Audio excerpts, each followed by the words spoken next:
Welcome to Friday on the AM show. It's another beautiful day to serve you, and Bernice and I are grateful that you've chosen us this morning.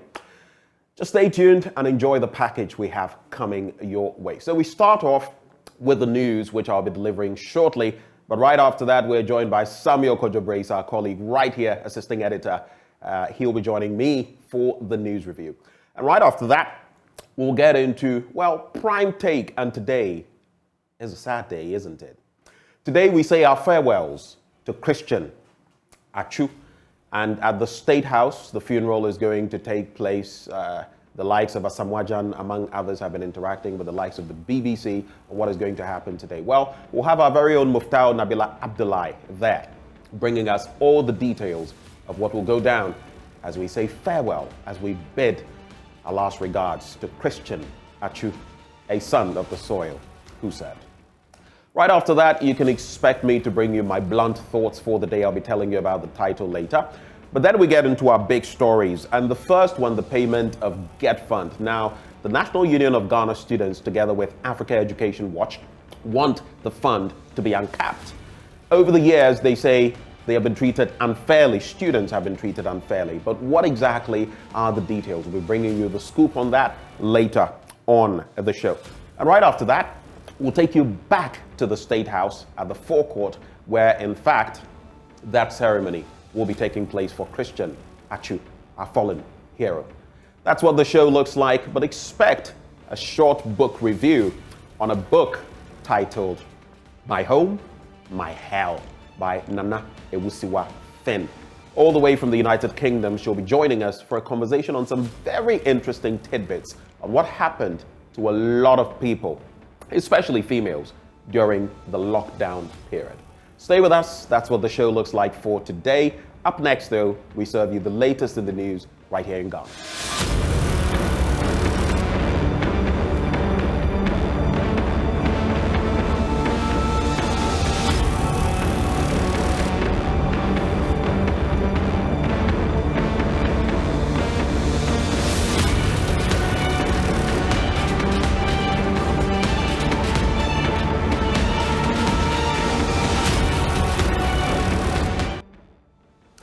Thank you for staying for the news. Let's talk security-related matters for starters. And Defense Minister Dominic Nitiwul is leading members of Parliament's Defense and Interior Committee on a fact-finding mission to Ashaiman to investigate the killing of a trooper and the subsequent brutality meted out to residents. The committee's first point of call was the residence of the deceased soldier, where the Defense Minister said the killers would be made to face the full rigors of the law.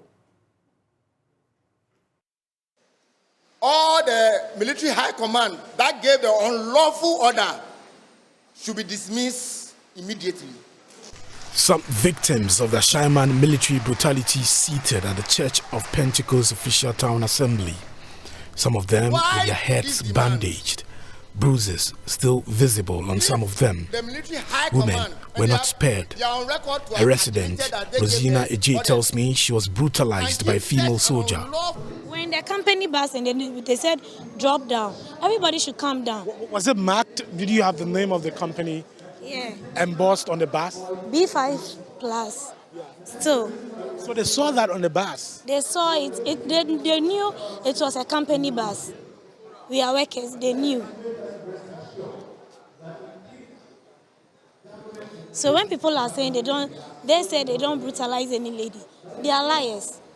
If I have to even remove all my dress for you to see, you can't watch my nakedness. I'll show it to you.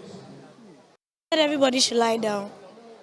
We lied down. We did what they said we should do. And they started beating us. Days after the brutality, lawyer for the victims and spokesperson for Ashaiman Lives Matter, Yibano Kumade, is alleging a death as a result of the military invasion. The late Alhaji Mohammed Musa is one of the victims of the military brutalization on 7th March 2023 within Ashaiman. He was sitting at the frontage of his house, and when they saw the soldiers shouted, so they started running. It was among one of the people who were running, and he ran to enter his house. When he ran and entered the house, he fell.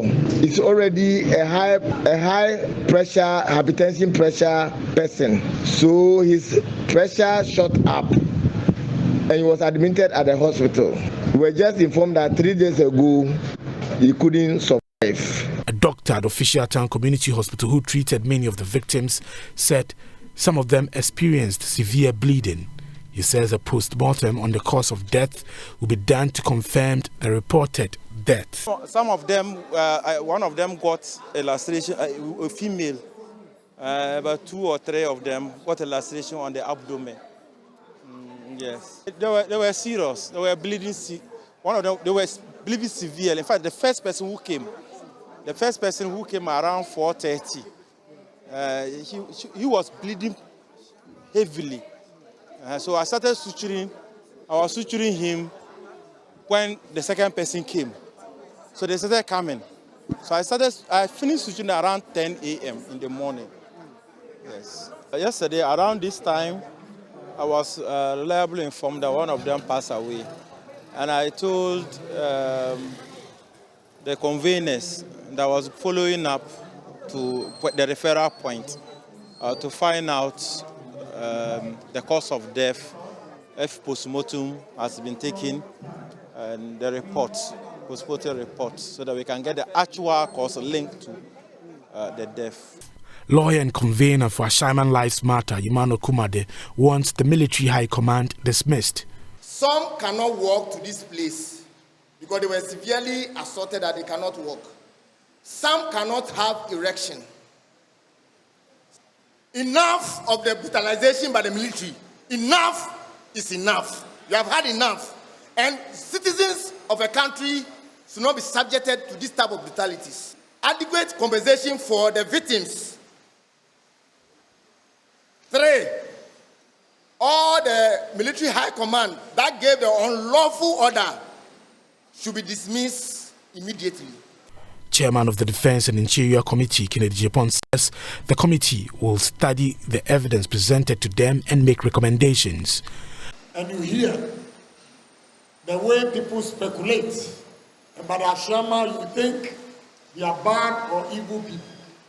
But I can tell you, all my investments, the security guys are all from Ashama, including my house that I live. I know you are trustworthy people. That is why I've given you these kind of jobs. So I know you. But what I know also as a Ashama citizen is that sometimes we cover people. We know the people or we know the perpetrators and we all keep quiet. If we do that, innocent people, like what has happened to you last week, will happen. So I'm pleading that next time we don't shield anybody. And as committee that I'm chairman, we'll go through the documents that have been presented to us. We'll come out with the recommendations. The onus is not on us to emphatically say that you should be compensated. But when we go through the documents, we'll make a recommendation. Defense Minister Dominic Nitu says this should be the last time any member of the security agencies will be killed by civilians they have sworn to defend. And our appeal to the young people of Achaman that you share boundaries with 1BN. Live in peace with the men and women of the armed forces and the police service. And I hope that our law courts will not say that justice is delayed. Justice grinds slowly, but it will surely come. But in this case, we want justice to grind very fast. And that men and women in uniform will be killed, I don't use the word men, that will be killed by the people they seem to want to protect.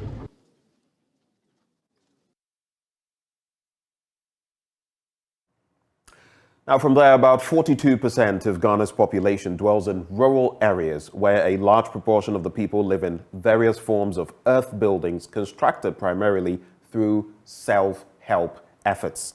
Rural areas in Ghana are projected to experience adverse impacts which make adaptation to climate change much more difficult, with detrimental effects on communities. Students at the Department of Architecture at the Kwame Nkrumah University of Science and Technology have undertaken a survey at Techikrom in the Ashanti region to redesign a comprehensive rural development scheme aimed at improving the quality of life of the residents within the precincts. There is more in this report. The survey by the Department of Architecture at the College of Arts and Built Environment, KNUST, is to introduce students to a variety of architectural and planning problems for analysis and solutions. Attention will be focused on integrated development proposals. 128 second-year students were camped at Techikrom for a week to conduct surveys in 8 villages and 15 local communities in the Achem South Municipal Assembly in the Ashanti region. An in-depth analytical exercise of data collected was developed to find practical solutions to resolve problems found during the survey. Professor Daniel Dia, Dean of International Programs Office, Department of Architecture, explains the purpose of the rural survey. So the overarching theme for our study is reimagining our rural communities. We want to reimagine our rural communities, and we are focusing on 5 themes: sustainability, circularity, resilience, entrepreneurship, and partnership. So what we have done here and we're going to do is to collect baseline data, put it all together, clean it, synthesize it, and now we start coming up with ideas for developing this community 20, 30 years from now. Because no matter the size of the community, if you don't plan it well, you might turn up having a community that is haphazardly planned or evolved. And we want to make sure that these communities do not suffer that same fate. So in the second year, we get to take students out on the rural survey, in the third year, peri-urban survey, and in the 5th year, they do the urban survey. Over the past 10 years or so, we have not been able to have students go live in the villages or the communities as we used to have it, mainly because of funding. This year, through the funding from the General Consulate of Greece and Cyprus in Ghana, through Three Mountains Cocoa, we were funded to come out here and do this, and we are super grateful to them. 6 student groups worked on thematic areas identified with human settlements and 6 scenarios. Some students spoke to Love News. This will be very relevant to our program because when you consider the built environment, we look at people's economies as well. You can't just design anything at all to anybody. You need to consider the person's financial power. So looking at this setting, we know the kind of buildings we should be designing for people in a rural area. So with the knowledge I gained from the survey, we're able to reconstruct and redesign the future and be able to, of this settlement, of this town, and be able to predict like how the town will be in the next 10 years, in the next 20 years, and the next 50 years. Because a rural setting, like the change will be gradual because the indigenous will be able to get used to it. So it will be small, then big, then everybody achieve the Ghana that we all want to see. During our surveys, we realized that there were quite a bit of similarities, and a little bit of differences within the community. So basically what we did was to measure the spacings between the buildings to understand how the services are provided, to understand the kind of materials they use in their construction. We also looked at the soil, we looked at the water bodies, the rivers, the boreholes that they use, even the rainwater they collect.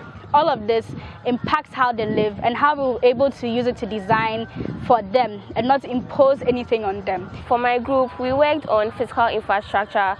That's how the physical structures over here relate to the people over here in terms of building, transportation, water storage, power supply, and other things. The students explore the pressing themes of decarbonation and decolonization, through which they investigated design as a social, political, and ecological tool that can help enable positive change, as well as architecture's role in Africa's rural future. Dr. Maria Panta is a lecturer at the Department of Architecture. As a group, we are looking at ways of reimagining rural ideas of living in Africa in general, but this year we're focusing on Western Africa, of course referring to other areas in Africa that have similar climate. For us, climate is very important. The field survey is sponsored by the Consulate General of Greece and Cyprus through Three Mountains Cocoa Limited.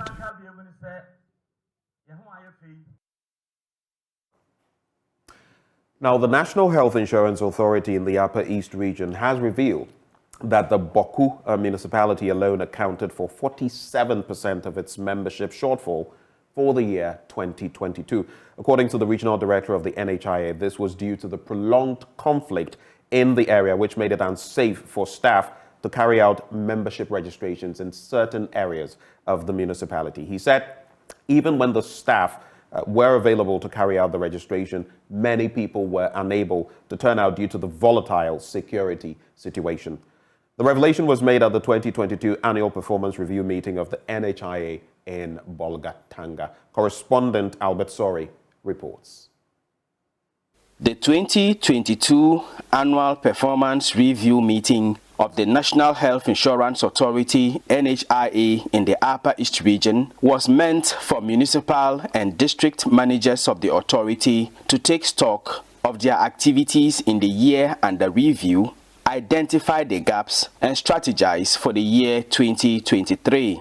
Upper East Regional Director of the National Health Insurance Authority, Kasimu Abdullahi, said the authority made significant strides in achieving its targets in 2022 despite some operational and administrative challenges. The most important measure of membership in any region is the penetration rate, the population coverage. Upper East, in 2022, we covered 70.4% of our population. Our population was around 1.3 million, and we did about 70% of that. Of course, related to 2021, there was a little reduction. For 2021, we were able to cover 73%. But given the economic situation in 2022, it affected membership enrollment, and we dropped to 70%. Of course, but that still compares favorably with the national average of 54.5%. He said one of the major challenges the NHIA faced in the Upper East region was the conflict situation in Boko, which resulted in their inability to register clients onto the scheme. The Boko conflict, it spilled over the four operational districts there, Pusiga, Garu, and Boko West. So within the year, most activities could not be carried out, especially field work. Our work is mostly on the field. We had to restrict our field work because of the conflict. So if you look at our data, the shortfall we had between our target and our membership for the year 2022, Boku municipal alone accounted for 47% of the membership of the loss that we had, 47%. The main office is sited in a safe zone for one of the freedom factions. So we had to open a zonal office at Eba East Health Center, which is also a safe zone for another freedom faction, so that both zones could be served. Then we're planning to open one at Michiga, so that could serve the people that are towards the Pusiga Road. But because of the recent conflict, we held on that one. The NHI's membership registration target for 2022 was 160,218. But the achieved number was 135,377, representing 84.4% of the target. The shortfall was 24,841 membership registrations, and the Boko municipality contributed to 47% of this shortfall. This means out of 24,841 people who could not be registered for the National Health Insurance Scheme in the entire Upper East region, 11,675 of them came from the Boko municipality alone. Boko Municipal Manager of the National Health Insurance Authority, David Samari, describes how difficult it has been for his staff to do their work in the Boko municipality. One of the major areas where we really affected is the field work. You can't go to field because it's about your life. Sometimes when the conflict becomes serious, you might even have to close down the office for a week or more. Aside that, even the people will serve will not be able to come for them to serve them. He says some measures are being put in place in the hope that they help improve the situation this year. So what we have decided is that, we are overseeing Binduri. So for 2023, we want to make sure that we design programs to do a lot in Binduri, to be able to reduce the effects in Boko. So we intend to open zonal offices in Binduri at least to take out the scheme into Mindoro district. So that if we're able to mobilize the numbers in Mindoro, at least it reduces the effects in Boku. One of the major achievements of the NHIA in the year 2022 was the introduction of the My NHIS app, which was launched in Tamale in December 2022 to allow Ghanaians enroll in the National Health Insurance Scheme even for fresh registrations. However, the Upper East Regional Directorate of the NHIA says it is still too early to be able to assess the impact of the app on subscriptions in the region. For JoyNews, Albert Sori reporting from Bolgatanga. Well, from the Upper East, let's go to the Upper West now. And CISALA's Director of Health, Clifford Veng, is worried about the deplorable nature of health facilities in the municipality, which he says is impeding the quality of healthcare delivery. He says about 60% of these facilities need to be given a facelift to enable them deliver quality healthcare to the people. Rafiq Salam has more in this report. Health Performance Review Conferences by the Ghana Health Service gives opportunity to stakeholders to review the performance of the service the previous year and to plan for the ensuing year. The Performance Review Conference, therefore held by the CISALA East Municipal Health Directorate, affords the stakeholders the opportunity to share ideas, discuss challenges, and proffer solutions to improving the healthcare needs of the people. CISALA East Municipal Director of Health Services, Clifford Veng, enumerated some achievements chalked under the year in review. Our skill delivery performance is 92.7% as against a national target of 65%. This is a reflection of a fair midwife geographical equity within the municipality. Apart from the health centers, polyclinic, and the hospital that conduct deliveries, 16 chip zones are also resourced to conduct deliveries with stationed midwives. Proportion of newborns receiving postnatal services within 48 hours is 96.4% against a national target of 90%. Percentage of babies breastfeeding within 1 hour after delivery is 95.6% against a national target of 95%. He then rolled out key priorities of the service for 2023. Establish laboratory services in all health centers, improving collaboration with private facilities, mobilize local resources, and ensure prudent management of resources to implement health activities. We want to institute pragmatic measures towards recording zero maternal deaths, adequate community engagement to ensure strong community participation in all health activities, reduce malaria incidence rates from 317 per thousand population to 165 per thousand population. Clifford Veng concluded with the challenges the municipality is facing, which is impeding quality healthcare delivery. Over 60% of facilities are in very deplorable states requiring rehabilitation works.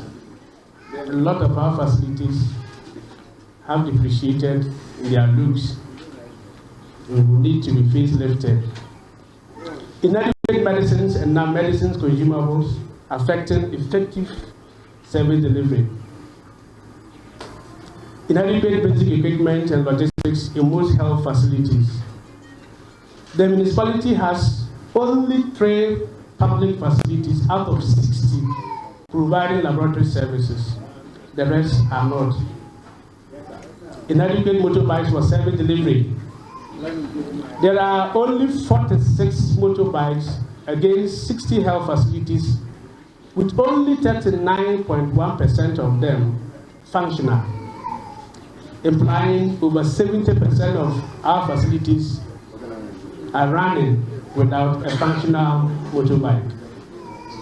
The rest are weak and off-road.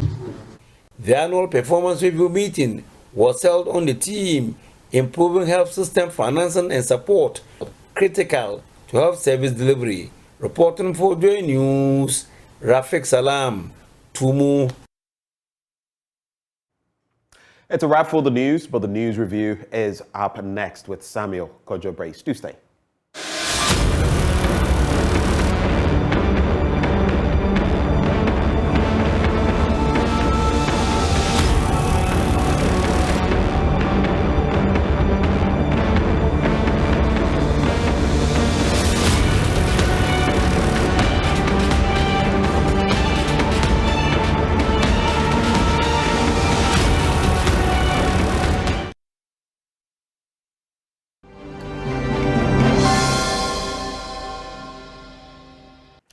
Well, it's time now for the news review right here on the AM show. We're glad that you've stayed with us. And I'm also very glad to have my brother from another mother, Samuel Kojo-Brace, join the conversation. Yes. So what? How are you, bro? Man, I'm good. I love your shirt. Jeez. Thank you, sir. So sweet. Thank you, sir. Yeah, I mean, where is the shirt coming from? So we're a big man. No. Kojo is fine. Ufugudunkwa. We know, on say, yana, ya kosro hoka krane aba.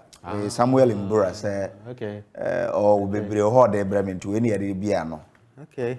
Okay. Yeah, but so that's what has. Yeah, you know. But I mean, your shirt is beautiful. What? Thank you. Thank you very much, sir. The person who did it is really classy. Do you remember Mark Morrison? No. Any of his songs? No, I don't. Do you remember? It's the return of the Mac. Da-na-na-na-na-na. You lied to me. Oh, do you remember? I don't. The lyrics is Charlie me. The lyrics are a bit. Yeah. Give me high life. Probably I can't. But you must find a blend okay, so that whether they take you to reggaeton or reggae or raga or dancehall or school music. So I love R&B. You know, the reggae, hip hop. Okay. You know. Okay. But maybe classical music is where I need to pay attention to, or the pop. Yeah. As for the pop, I only know of Michael Jackson. Yeah, and possibly. Yeah, that's the only one. You know, so you have to school me. Okay, so Mac Morrison, this song, I would have to check how far back it goes. If I'm not mistaken, it would be the 90s. And so early 80s. Yeah. Mark Morrison. Early 90s. Yeah, the 90s. And the lyrics just came to my mind this morning. Return of the Mac, you lied to me. Why did they come to your mind? There has to be a reason. The road tolls. Oh, that's what this guy had. No, I was just thinking of it, and the lyrics came to my mind. It's the return of the Mac. The road tolls are returning, and obviously, we were not given the full picture because now I listened to some drivers yesterday. One person, a salesperson, said that for her, she really loves it because guess what?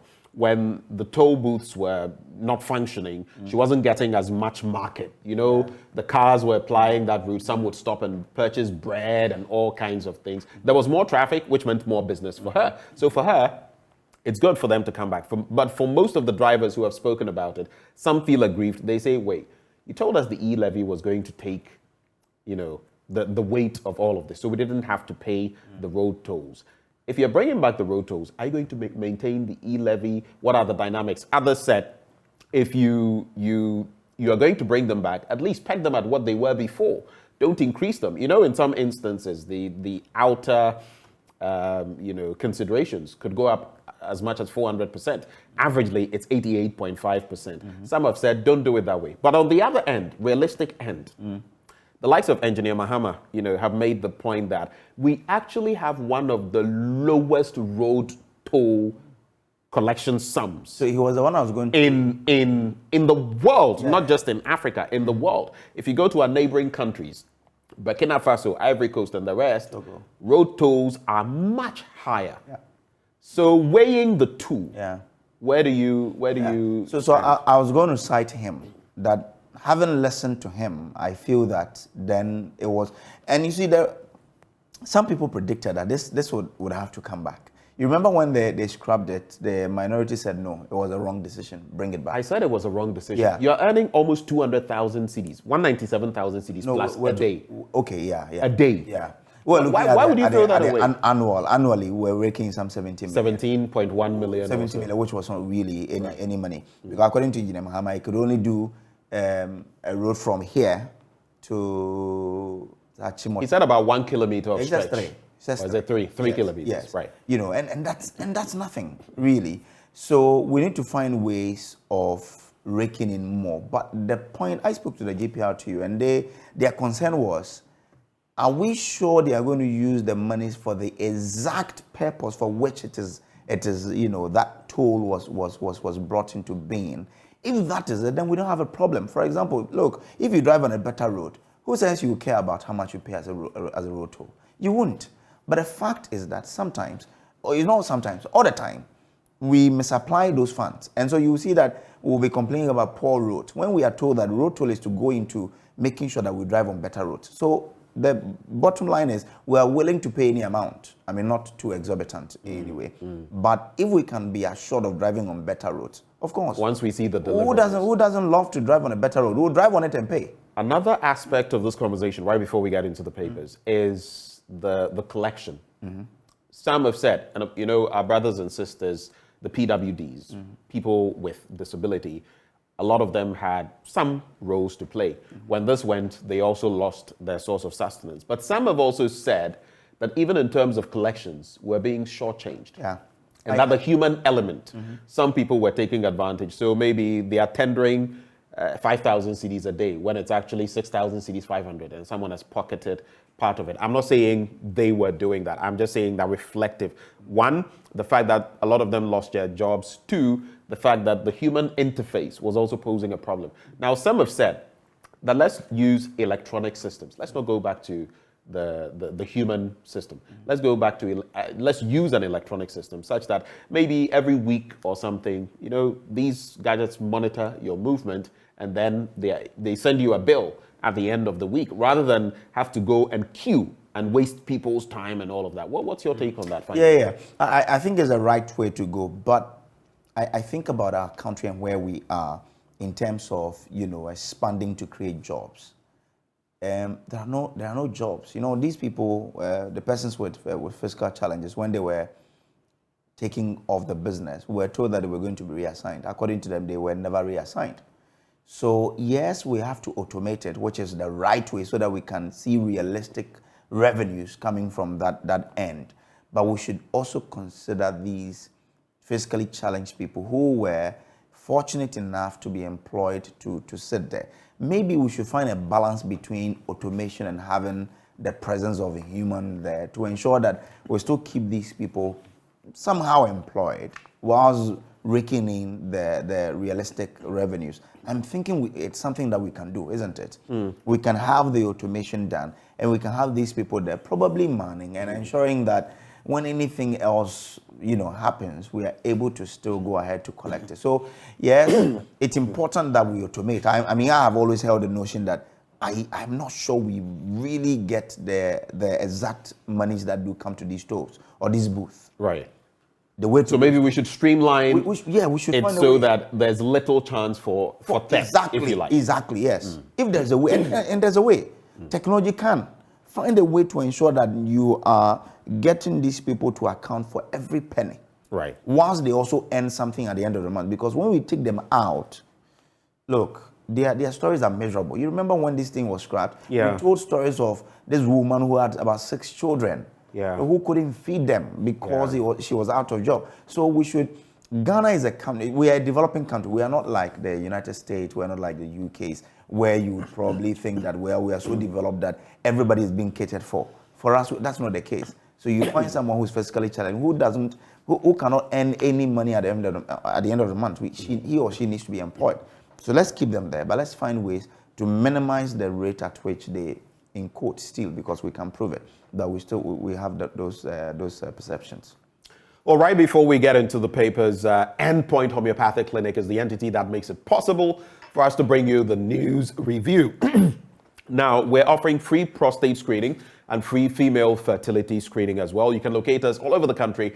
Spintex here in Accra, opposite the Shell signboard, Kumasi Kronumabwe here, behind the Angel Educational Complex. We're also in Anaji Estate in Takrade, Community 22 and Tema, Techiman Hanswa and Esiama Nzema. Just call us, give us a call on these numbers, 0244 867 068 or 0274 234 321. Endpoint Homeopathic Clinic, the end to chronic disease. Are you aware, Kojo, that your kidney, just like your prostate, you could lose one kidney and still survive. Yeah. You could have your prostate excised or taken out and still survive. But it plays a crucial role in your, especially your sexual reproduction, your reproductive functioning, but among other things, which is why we must all try as men to take care of our prostates. I mean, taking it out is usually the last resort. Maybe it's become malignant, it's cancerous and all of that, which is why all of us should be checking our prostates. I think PSA, we need to do it. Yeah. This is a new. I do it practically every year. Oh, okay. I do check my kidneys. Okay. Not my prostate. I haven't checked my prostate before, but I've checked my kidneys several times. Severally is not the right word. Several times. So as for my kidneys, I know how they are. But as for my prostate, maybe I need to because sometimes it's let's good check them out. as a man you do it. So, but again, Ghanaians need to develop the habit of checking our health status. Generally. Every year we need to do. I mean, they tell us that do it every 6 months, but if you can't annually, try to do it. There's no where you stand, for you to know that you're on a safer ground or not. For example, when they say HIV testing, some of us we say that when our wives go to antenatal and they come and we check we know their status, it means that we're also safe. But you need to check in the don't be caught pants down, especially in a world where young people, in fact, a lot of young people are falling to prostate issues nowadays. 30, 32, 35, 40. It may be the diet, it may be a lack of exercise, it may be so many things, but don't be caught pants down. It could. And Endpoint are a solid brand, so you can find them anywhere. Definitely. In Takrady, I know they are in Anaji, so you can find them. Let's get into the papers. Ghanaian I have the Ghanaian Times, I have the Daily Statesman, and the Finder. Now, Ghanaian Times says, Achu goes home today. President Akufo-Addo, Dr. Bawumia, others will be in attendance. So that's it. Now, $8 million VW vehicle assembly plant inaugurated in Tema. That's a big news there for Ghanaians. 10-year science tech innovation master plan ready for execution. Homeland Security Group disturbances, 5 secessionists convicted. Court defers sentencing to March 21. Now, I'm interested in the assembly plant because it makes available brand new vehicles for some of us to also try and drive in some, and then also create jobs as well. Now, the story is that, and it was written by Giselle Latte, first in Kofi in Tema. Now, the caretaker Minister of Trade and Industry, Mr. Samuel Abu-Jinapor, on Wednesday inaugurated an $8 million Volkswagen vehicle assembly plant in Tema. The assembly plant by the German car manufacturer VW Ghana is located in the Free Zones Enclave in Tema. Speaking at the inauguration, the caretaker minister stated that the assembling and ultimately production of vehicles in Ghana would create new and highly skilled citizens' jobs. He added that it will further reduce the use of foreign exchange to import second-hand vehicles and at the same time promote the exportation of made-in-Ghana cars to other African markets that would in turn earn Ghana much-needed foreign exchange. Good news there, Ben. I mean, look, when I first went to South Africa, I told myself, why can't we do what I'm seeing here in Ghana? Because there were so many of these plants in SA that as a young people, the kind of work we do, we can just walk into to our banks and say, look, I've seen this car. Can you make it possible for me? Yeah. So we are on a right path. Maybe it's about time we are able to tweak our banking system in such that some of us can also drive some of these cars, but our banks just paying and then we paying it, over time. Yeah, so I feel that it is good news for us. We just have to look at how we can maintain it, not to drive these people away, and how we can expand to ensure that we are creating more jobs. It is good to feel that there are cars being made in your country. Look, if these cars go to Togo, Nigeria, or Benin, they would know that something good is happening in Ghana, isn't it? So I'm so happy about this. I'm only praying that these people will not, in 5 or 10 years, say that we are packing out because we are not satisfied with what is happening.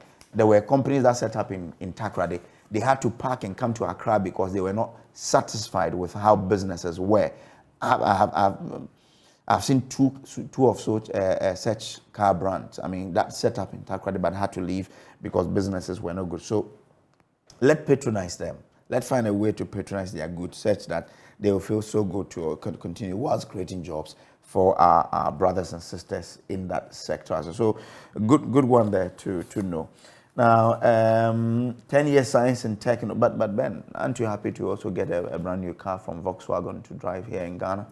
Oh, Maybe I Ghana mean, Volkswagen. Oh, definitely, most definitely. I wish, though, that moving forward we'll be able to also support our own home Kantanka. Exactly. As for that one, our home brands. I don't get it with the political parties. I think at a point, I seen, was it Kenneth Oyata that I saw with a saloon, a Kantanka saloon? I think so. You know, you see one or two or three with them, but that commitment never really is there. I mean, look, we're talking about for some of these MDAs. One of the things I'll be speaking about in my blunt thoughts today, the Controller and Accountant Generals, you know, a staff member, or at least some of them calling for V8 vehicles for their directors instead of, you know, Toyota Camrys, right? But why? We are working so hard. Why would you also crave for the point is, why can't we give those contracts to maybe a homegrown brand? And why can't we create this from the days of Kokompe and Mazin in Kumasi and all of that? That was the plan. You remember, I've just forgotten the names. There were some of these that came from the Nkrumah era cars that were made in Ghana. Yeah, these were the Nkrumah era into the... Weren't these not even the Tata ones. Into the Ignatius Kutu Echampong era. Some of them were actually made. I've forgotten the names. I've used them in at least two or three of them with Ghanaian names. That was meant to be our takeoff. So that today we wouldn't be so reliant on the Toyotas and all of that. I'm not saying it's a globalized world. We'll always feed into other markets, but would have had our own homegrown brands. Unfortunately, this is where we are. So while I laud the effort, but I don't think I'll be getting a new car anytime soon because of not even driving that. a new one, man. No. It's not even that. It's about the cost of fuel. You know, sometimes you may buy a gadget for about 300 cedis. Forgetting that maybe that gadget uses so much power. But what prices are coming back? Uses so much power that you may end up paying about 100, 120, 150 cedis on electricity every month. Sometimes those are the calculations we don't make. You buy the gadget, yes, but the cost of fuel now, it's falling. It could be better. There were times when I was filling my tank, like I said, with 200 cedis, thereabouts. It cost me about 800 now. So... Well, anyway, let's see. But as for Kantanka, I hope that government will continue to support it. I was happy when I heard that they have bought some cars, a number of cars from him for the MDAs. It's good. But I wonder why Ghanaians don't feel so comfortable going to buy a Kantanka car. Let's patronize it. That's how the Koreans did it. But by the way, driving, how do you call it? Hyundai or Hyundai? Hyundai. Hyundai. And these pronunciations usually come from the languages of origin. So it's what? Hyundai. Hyundai. So it's not Hyundai? No, please. Oh, okay. So today, please. It's not Hyundai. It is Hyundai. It's like Chevrolet. What most people would say Chevrolet. Oh, Chevrolet. If you like Chevrolet. Are you? Chevrolet. I mean, if we mention Kantanka, it's our own language. Yeah. No, see, that would even be simpler. Kantanka. But then it would be the others who would rather suffer. You would hear Kantanka and all those things. So I mean, I hope that we can all commit ourselves to supporting the Kantanka brand. Because when we do and this company grows, the sort of jobs it will, because it is doing everything with local guys. And we'll be exporting cars that we're manufacturing. That is true. It would also really. It would also lower the cost of production, which would mean lower prices of vehicles. But I would also want them to produce more of their items in Ghana. A lot of it is basically ordered, brought from other parts of the world, I believe China and other places, and assembled here. It's more like an assemblage of parts rather than producing. That's how you begin. That's how it starts. But I'm saying it's been years. They should also up their ante But I would only say that they should try and do a lot of salons so that some of us can can buy some. So a lot of it will affordable ones. So kudos, kudos. That's how you mention it. Kudos. Kudos to. You're in a very mischievous mood this morning. Oh no, I'm not. I'm only trying to. Ufuguno mischief shemwana. So kudos to the government over the VW vehicle assembly plant in Tema, and also kudos to Kantanka for all that it has been doing over the years. Let's support all of these because these are in Ghana. They create jobs for our women and men here in this country. Ben, I think we'll spend some time. Okay, so let's do a bit on Achu, right? Because definitely. I'm going to actually focus when I get to the daily graphic on him for a bit. But let's check out what you have. No, let's check out what you have. Okay, let me just check because page 24, it is. Okay, so this is still the Ghanaian Times newspaper. Ben, you might want to. Okay, so I'm there now. All right, so it says. President Nana Dankwa Akufo-Addo, his vice, Dr. Mahamudu Bawumia, and Chief of Staff, Madame Akosua Fremosel Pare, will join hundreds of mourners to pay their last respect to the late former player of the Black Stars, Christian Achu Chwasam, in a state-assisted funeral ceremony slated for the forecourt of the State House today. So, man, that is going to be a friend of mine who's a police officer in my hometown is here. I'm told that's their cousin. He's also called Chwasam. He's here to support him. So my condolences to him and the family and all of the country for losing such not just a footballer but a father, and the helping hand to hundreds of people are here. I saw a picture yesterday of Achu with some orphans, I believe in an orphanage, and I think it was a BBC story. Yes, and they captured it. The orphans who were taken off that status of orphanage, who will now be orphaned again because of Achu's death. I don't know, though. This thought just hit me. Come to think of it, the rest of our footballers, some of the wealthiest ones, the Asamoah-Gyan's, the Dede Ayus, and among others, I'm wondering whether they couldn't band together, or at least even one of them could take it up and the things Achu was doing for certain people to continue it. Because he had a lot of people in school from the very basic level to the tertiary level. Maybe there are plans that we may hear, but they are coming home for African qualifiers, right? So maybe when they come, things will come up. As a collective, they may decide to come together to continue the good works of their brother. So let's see what happens when. Maybe no one has thought of it. Exactly. I'm putting it out there. Once we're saying it, they have managers in town. Yeah. At least they have family members. They may hear and say, look, you guys, the Joy guys are saying this. Can you think about it? Yeah. Let's see. Yeah. Let's get into, I'll continue with Achu before I get into other stories. So the Daily Graphic actually has a special supplement on Christian Chwasam Achu.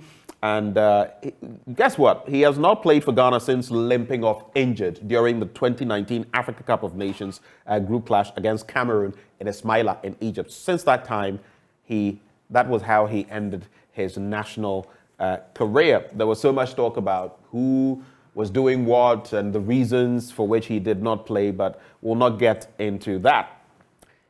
All we know is that he captured the hearts of Ghanaians in many ways beyond his exploits in the Black Stars jersey in 65 appearances between 2012 and 2019. Many still have nostalgic memories of his heroics at the 2015 Africa Cup of Nations, scoring the competition's best goal and also winning the tournament, the Player of the Tournament prize. But there's this other one I wanted to add about Achu. I think it should be on page 45. In fact, the Daily Graphic has done very well. It's eulogizing him in a very fitting way. And it talks about the untold story of a player's difficult journey to Europe. You should read this from Fete Feyenoord in Gomwa, Fete. Then that breakthrough move. I think from there, he went to Cheetah FC. He was sold for about 25,000 CDs, which then was a whopping sum of money at age 16. He was a teen. And then it went through, finally, he got his turn. Feyenoord refused to sell him to Sporting Lisbon, but it went on and on. He ended up with Porto, and his career took off from there. You should really read page 45 of the Daily Graphic on Christian Achu. But we've really missed a star. We've lost a hero, and a hero on the pitch and off the pitch. Off the pitch as that well. side He was a human being. That's exactly. That's the word. Human being. You know, we're all human beings, but some are, for lack of a better, like proper human beings. People who feel the pains of others. People who cannot sleep just because they're thinking, what is this guy eating? Do you know what I did something? I was looking at his earnings over time and even now. I think at his Turkish club, is it Hatayspor? He was earning about some 9,500 euros or something a week. And I juxtapose that with what, I don't want to mention any Black Stars players' names, but there are players earning as much as £200,000. But if you say 200,000, everybody will know who. Or it's not just. There's only one. 150,000, 200,000. Only one person earning 200,000. Charlie, what the guy was earning in a, in a week. Let's say in 6 months. In a month would be less than what someone was earning in a week. Oh. But what are we seeing? Look at, you see, impact doesn't really, it doesn't really matter. Maybe it doesn't really maybe matter. They're also doing something, but we don't know of it. I'm saying that, I'm just saying. Sometimes impact is not so much about how much you have. Oh, yeah. It's about how much you're willing to give. Oh, yes. You get it? Someone may have very little. Yeah. But people will feel that person's impact more than someone who has a whole lot and does very little. That's social. There are a lot of billionaires across the world who have committed that they would give out 90%, 95%, all their wealth by the time they are dead. And some are on that path. Are big timers here. What are they giving out? You get it? So that's the rationale. It's not to criticize any specific player. I get it. But I'm saying that some are making so much more. What has been their impact? Their impact. They should. Yeah. Sometimes. Unless we don't know. A good name is better than riches. There's this boy in my hometown. He's called Stephen Nyamebetre. He's not rich. He's not the most richest guy in the area. But the sort of impact he's having on the community is just awesome. Yeah. The people he supports, the businesses he's brought in there, even though he's an employee somewhere, he's tried to set up something to employ other people. And he tries to get people some, employment connections elsewhere. This guy is not the richest. He's not the most connected person, but he's doing extremely well. These people, one day when they are not around, you feel their absence. That if this guy was here, this would have happened. If this guy was here. So that's what we should all strive for. That if I'm not around, how will people remember me? How will they treat even my family? That because of your father, because of your mother, because of this person, we're also doing this to you because this man was this to the society. So let's be impactful. And we also have to make mention of the fact that there are those who may do a lot of these things without necessarily wanting society to know, or carrying cameras to. Achu was doing a lot. We didn't know. But the point is, Achu, that's the whole point. He was doing all of these things, and many people didn't even know. I knew about just a drop in a bucket of what he did.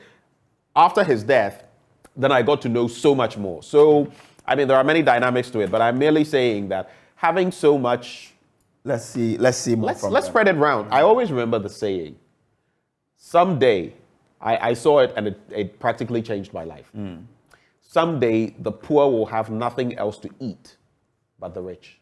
It's a bit extreme. But come to think of it, if the rich keep... Across the world, you would usually have about 3% of the population owning 60, 70, 80, 90% of the wealth. Ask yourself what is happening to the remaining 97%. But globally, who own about 1%. The data that came out. Exactly.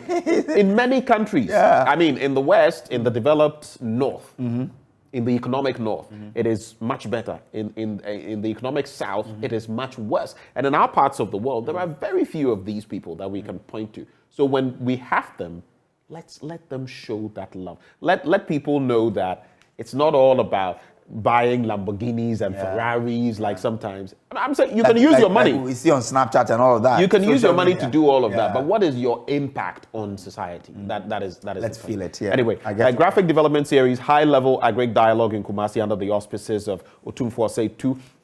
The second, and the Graphic Communications Group Limited will, on March 28 this year, hold the first edition of its new project, the Graphic National Development Series in Kumasi in the Ashanti region. That's something at least to look forward to. On the back page, exhibition on Northern Ghana's resistance to slavery underway, and 3 Yellow Krobo communities receive mechanized boreholes. Let's get into some other papers. Well, let's do the finder. And you see, Ben, I'm going to do this because for all my journalism career, this is where I started. There's a group called Curious Minds. Oh, wow. Yes. That is where I started my journalism. And so today there's a story about them, please. No matter how it is. Please go ahead. Now, Curious Knock Minds, yourself out. Curious Minds sharpen skills of journalists in health data governance reporting. Now, the story says Curious Minds, a youth-led media advocacy organization, has trained 10 selected media personnel in Accra on effective advocacy and reporting on health data governance. The training sought to increase the knowledge of selected media personnel on what health data governance entails and to build their capacity on how to include issues of health data governance in their publications.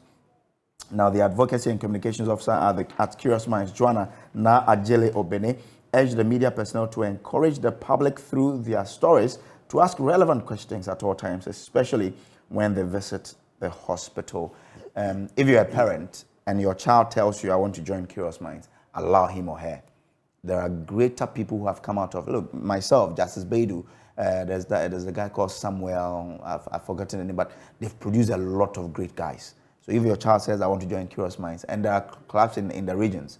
I was in the Western region by myself and Justice Baidu. So kudos to Curious Minds, and I hope that they're able to do a lot of this training for journalists to help build our capacity for tomorrow. Now, another story says, Dr. Abdul Hamid, Mustafa Hamid, the Chief Executive Officer of the National Petroleum Authority, was yesterday elected as President of the Africa Refiners and Distributors Association at its annual conference in Cape Town, South Africa. So, congratulations congrats to him. Yes. Congratulations to him. He used to be my lecturer in UCC. It's very solid. Oh, I see. So kudos to him. Yeah. He should help to ensure that we are really doing exactly what we can to ensure that the price of fuel continue to decline.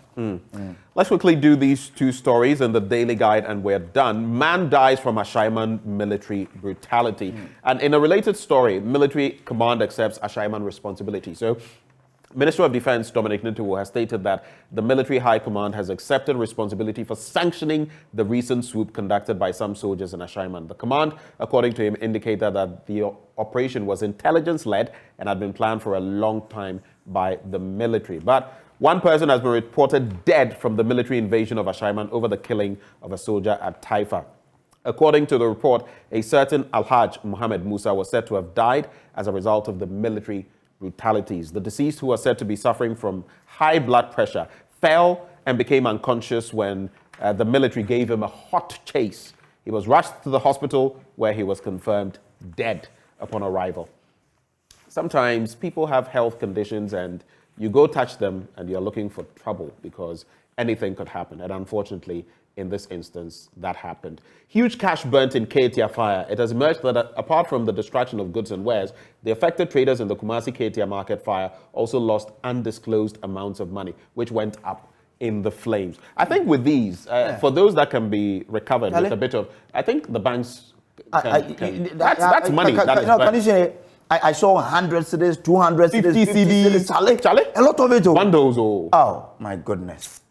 I hat out to the traders in KJT. I mean, what happened there? It's a really sad situation. But the only unfortunate thing, and it's curious, we need to find out is how the firefighting systems couldn't work when it mattered most. Because according to they have the sprinklers and all of that. Sprinklers. When the fire starts, these ones will just automatically come off to fight it. Why didn't they work? It tells of how... It may also... Well, I don't know about why they didn't work. But you see, the fact that whole floor was filled with incendiary items, items that can easily catch fire, perfumes, carbide, and all of that, and all made it worse. And the fact that it was there that the fire started. So it was always going to be problematic. But they are saying that had those fire systems worked, it could have minimized the extent at which this fire traveled. So question is, how were we monitoring how these ones will work. It's a food for thought. We need food for thought, definitely. Going into the future. Because we pumped a lot of money into that. One of my producers, Kingsley Otu, sends in this one. He says, happy birthday to you, Mr. Patrick Kobena Dogan, a.k.a. Junior Logozi. Hey! Continue to enjoy, Junior Logozi. Continue to enjoy God's unlimited blessings, sir. Enjoy your day to the full. It's from Kolebu Mayor, who sent in that one. Before I wrap with Endpoint Homeopathic Clinic, today, as I share my blunt thoughts with you after Prime Take, it is titled, Recklessness That Stinks to the High Heavens, How Our Misleaders Keep Betraying Us. Recklessness that stinks to the high heavens, how our misleaders keep betraying us. Prime Take will be up next, but Endpoint Homeopathic Clinic, we're offering free prostate screening and free female fertility screening. Locate us in Accra Spintex, opposite the Shell signboard, Kumasi Chronum Abuehia, behind the Angel Educational Complex, Takrade Anaji Estate, Tema Community 22, Techiman Hanso and Esiama in Zima. You can call 0244-867-068 or 0274-234-321. Endpoint Homeopathic Clinic, the end to chronic disease. I don't know whether you have any... No, I don't have anything, but listen to this one. This is just to make people laugh this morning. Now, Ani Osabute. We have to run. Ani Osabute says, there's a league title to be won. That is a priority. You know, Arsenal lost yesterday from the Europa. Oh, they were ditched. Listen to what somebody told him. Dr. Joseph Tambio says, when your money is little, you resign yourself to the fact that rice does not satisfy. What a way to reply, Annie. Did you get it? Oh, there's a league to win. Then Dr. Tambio says, well, when your money is too small, you resign yourself to the fact that rice does not satisfy. One of our editors here, a certain Fred Smith. I pray. Did you see my message on the group page yesterday? I didn't watch it. Pray for his sake that Arsenal wins the EPL trophy, because and also for I have said that I'll tease him till he goes on leave. He will take leave by force. Anyway, Kojo, thank you so much for joining the conversation. Thanks for having me. It's a bit of a sad note. We're laughing, but from here we're going to the State House forecourt, and that is where my colleague Muftau Nabila Abdullahi is standing by. I'm told some people have already started filing past, paying their last respects to Christian Achu. Let's take you now for Prime Take today to the State House, the forecourt, as we bid farewell to our fallen hero, Christian Achu.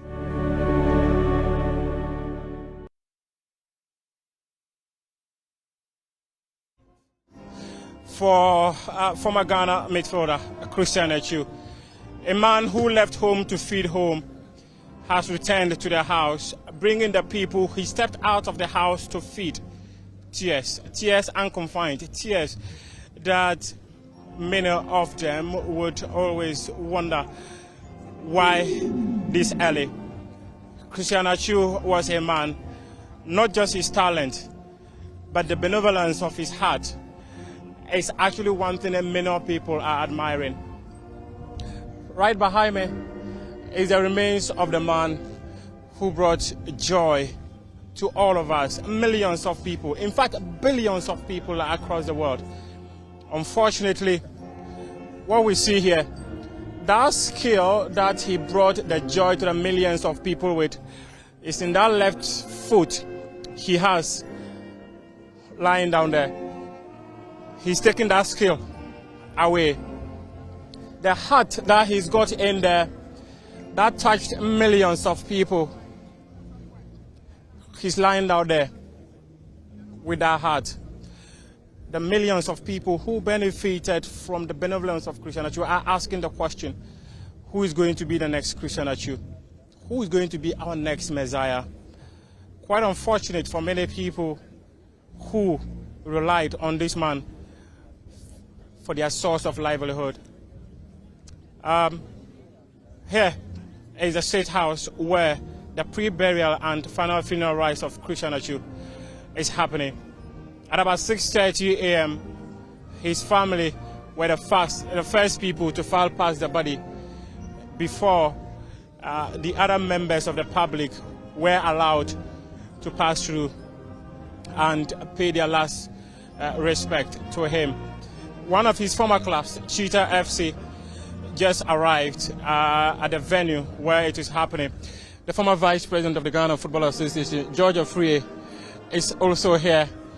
And his manager, the first man to take him to Europe, Haye Yate, is here. And we've just seen the arrival of Accra girls. They've just arrived here at the venue where Christian Achu, as the general public is allowed to pay their last respect to the man many described as Ghana's Mercy. Ghana's Mercy is going home with his scale. And that's one thing many people have actually said. The talent you have is yours and yours alone. That is why it is difficult to actually answer the question whether there will ever be another Christian Achu. Talent-wise, someone might come close, but a person can never be the same as Christian Achu. Benevolence-wise, there might be other people who would go like, okay, the project he was putting up at Senya Breko, let's complete it.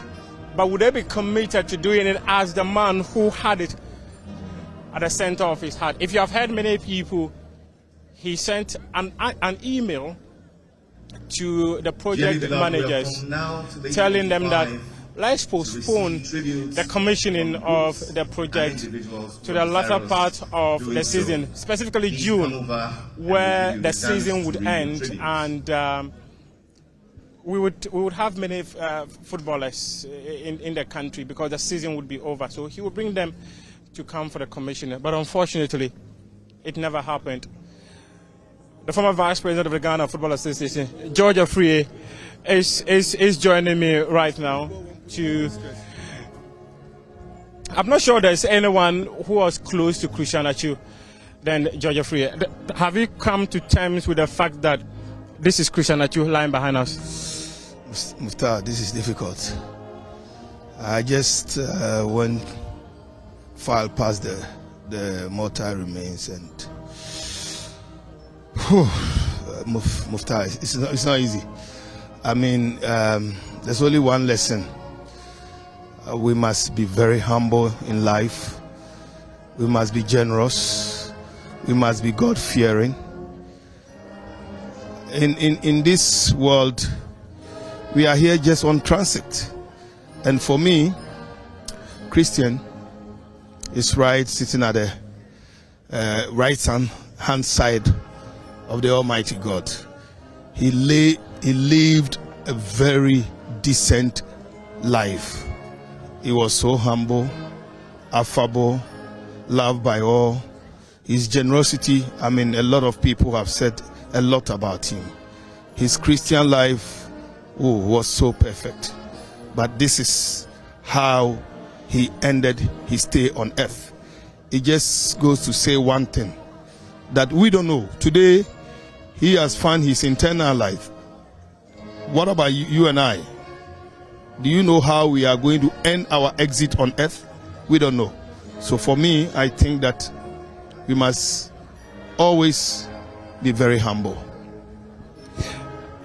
What do you fondly remember of Christian Achu? Well, there was a day in Dubai when I was in the midst of the Ghana Dangbe boys. I'm referring to boys who speak the Ada and the Krobo language. And I was with him, with Pati, with Atama, with Tekpeti, with Akam, Jonathan Mensah, and I think one other person, I don't remember. And it was more of speaking the Adan language and the Krobo language. And then most of the players didn't know I speak Krobo, I speak Adan. And they were like, "Ee, Chama," and they spoke in Adan. Lo Dan and Wakamunyeno, Lo Gandangbo no Jimolo. Those were the words. And you see his infectious smile. Then he started smiling. And as for him, he has known, but a lot of the other guys, most of the other guys didn't know. Because you remember that right from Cheetah, He was also with Feyenoord. And All Blacks days, we used to play a couple of matches. Apart from the competitive aspect of it, the friendly matches, Coach Ade will always invite All Blacks to play Feyenoord. He will invite us to go Moafete. And so I saw him right from there. And remember, one of my star players those days was Ishmael Yate, and that was his best friend. And you know, Yate's brother is Hey Yate, who is the owner of Chita FC. And so that's the connection were there right from day one. And so it's sad. Seriously sad. This is someone, when I had a chance to be appointed as the chairman of the Black Star Management Committee, my first assignment was to work with him. And he emerged the best player of the 2015 AFCON. So you can imagine the connection and the relationship. It's a sad day for me. You knew him beyond football because one of your brothers worked with Christian Achu for like 8 years, 2.5 years, his agent. What does he often tell you about the kind of person Christian Achu was? There's only one thing I always not forget. Tony will tell me that, hey, George, Achu and his tight, he doesn't miss. Then I will say, so pounds be bringing now to me could 10%. Then we will laugh. He say, hey, as for his calculation, he won't miss. And he will make sure that the 10% is paid per what the Christian faith believe. And this is so unique. For me, I don't think I have been able to do it. And I have forfeited several times. I owe God a lot. But I know that our star line here paid till the last day. What should we do to remember Christian Achu? What should Ghana football, what should the state do to ensure that the memory of Christian Achu is immortalized? Well, there are a number of things that can be done. I don't want to suggest. I believe that people who are in charge of the FA now, the Executive Council may have planned something, or the Executive Council is planning something. And I know I don't need to take this team out of the win. I mean, when it comes to the states, I will not stand here to pretend I know more than the President of His Excellency Nana Akufo-Addo, the President. You know, he's a football person. He loves football. And so I have no doubt that he will definitely do something in remembrance of our foreign hero. I have no doubt about that. What will get George Afriyie excited at the end of the funeral service of Christian Achu? Well, I'm here to pay my last respect. People in football will definitely come here to pay their last respect. And I hope that, I love the decision. In fact, I was consulted by a family member and asked my opinion whether they should bury him in his hometown or Accra. And I said they should bury him in his hometown because a lot of people live in Accra. Adan is just 1 hour away. It's one of the richest areas we have in Ghana, but a lot of people don't know that. It is in Adan that we have the Volta Lake. We have the sea, we have the Songo Lagoon, and the land is also fertile for a lot of crops. Tomatoes, watermelon, mangoes, okra, pepper, and all that. And so I said, let's take advantage. Achu maybe wanted other people to know other part of Ghana, which is Ada. And so for me, I advised, and the family also bought into it. And together with Mr. Soti, the former Controller and Accountant General, we felt that if this can be done, and government accepted it, the FA accepted it, family accepted it, so he will be laid to rest, and his place will be a museum for a lot of generations to come. Uncle George, thank you very much. We appreciate your time. George Afriyie, one man who knows Christian Achu very well. But now we have arms around the world. Arms Around the Child. Arms Around the Child. Thank you very much. What would influence the decision to make Arms Around the World Christian Achiu the ambassador? Well, I was very fortunate enough to have a very good friend of mine, Gaynor, who was working at Chelsea Football Club at the time, and that's where she met Christian. And she was working with him as his commercial manager, and he asked her if if she could help him get involved in some work, and was maybe even thinking of setting up his own foundation. And so she introduced me to him and told him all about our work, and that was it. He was like, "Yep, let's go visit the children." Then he got there and he saw the kids, saw what we were doing, saw the work that we were doing in development and trying to educate the kids, saw the school, saw the terrible state that it was in, and then he said, "Right, let's build a school." And that was it. How difficult has it been for Arms Around the World since February 6th, when the earthquake in Turkey happened? Oh, it was just devastating. I mean, we had no idea, and all the misinformation that kept coming out, and one minute we were joyful and the next minute we were just all deep in depression, and unfortunately the depression stayed when we had the news on the 18th of February. Very sad. Very, very sad. We're all devastated, and the children are devastated at the home in Senyabereku, and all the children that he wanted to visit that we work with around the world, they all knew of his work, and he really, the next thing he wanted to do was go and visit our kids in India, so yeah. Considering the fact that you were working on so many projects with Christian Achiu, have you come to terms with the fact that these projects have stalled because this man here is no longer available to support Arms Around the Child? Well, we're determined to keep his legacy alive. So, we've set up kind of funding initiatives. We've already raised some really good funds. We think we're going to be able to finish the school now. We think what we really want to do is to try and finish it by June. He'd actually emailed me a couple of days before the earthquake to say how happy he was with the progress, how much he wanted to complete the school. And then he said that, he was going to be here in June and he wanted to come down with all of his Black Star friends. So we're trying to make sure that still happens. So we're trying to finish the school, and we're going to still open it, and we're going to carry on his legacy as much as possible. How is Arms Around the Child coping in this difficult period?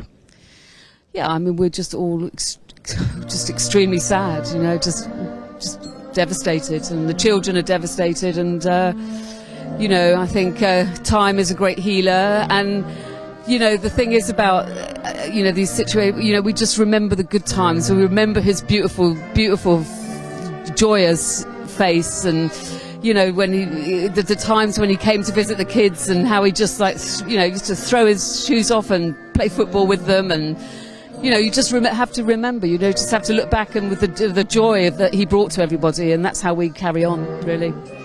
If you're asked to describe Christian Achiu, how would you describe him?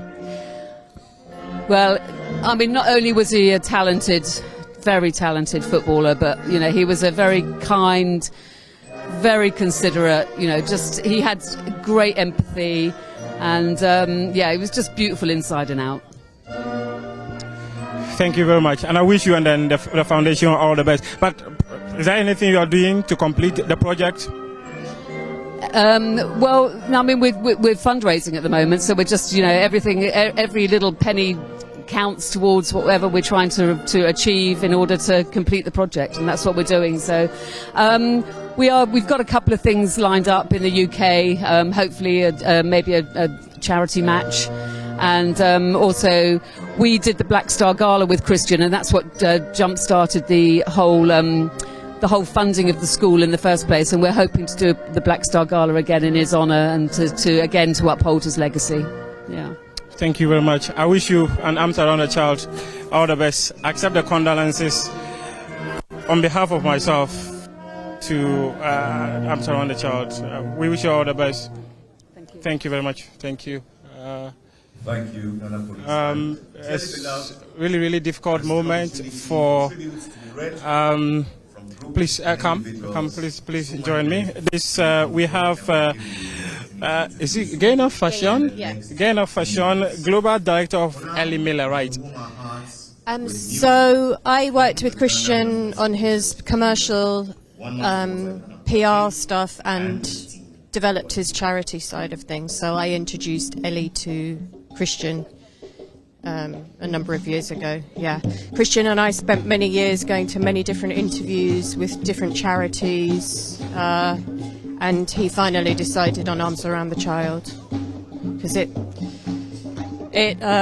we visited the orphanage in Senya Bareku, and yeah, he really, I think because it was a UK-based charity, he felt more comfortable that we could do work from the UK and in Ghana.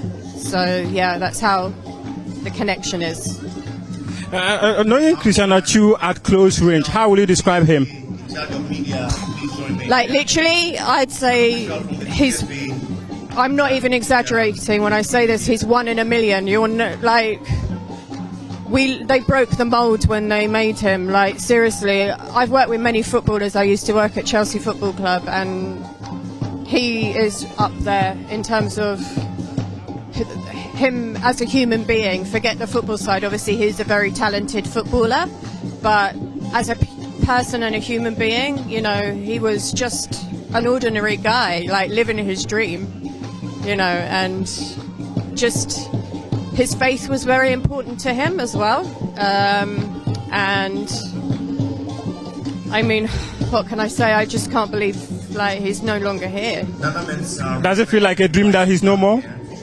Does it feel like what? Does it feel like a dream that Christian Achu is no more? Yeah. I mean, maybe after today it'll sink in a bit more. But yeah, I find it hard to speak about it still, The 2 weeks when he was missing were just 2 of the worst weeks of my life. So, yeah.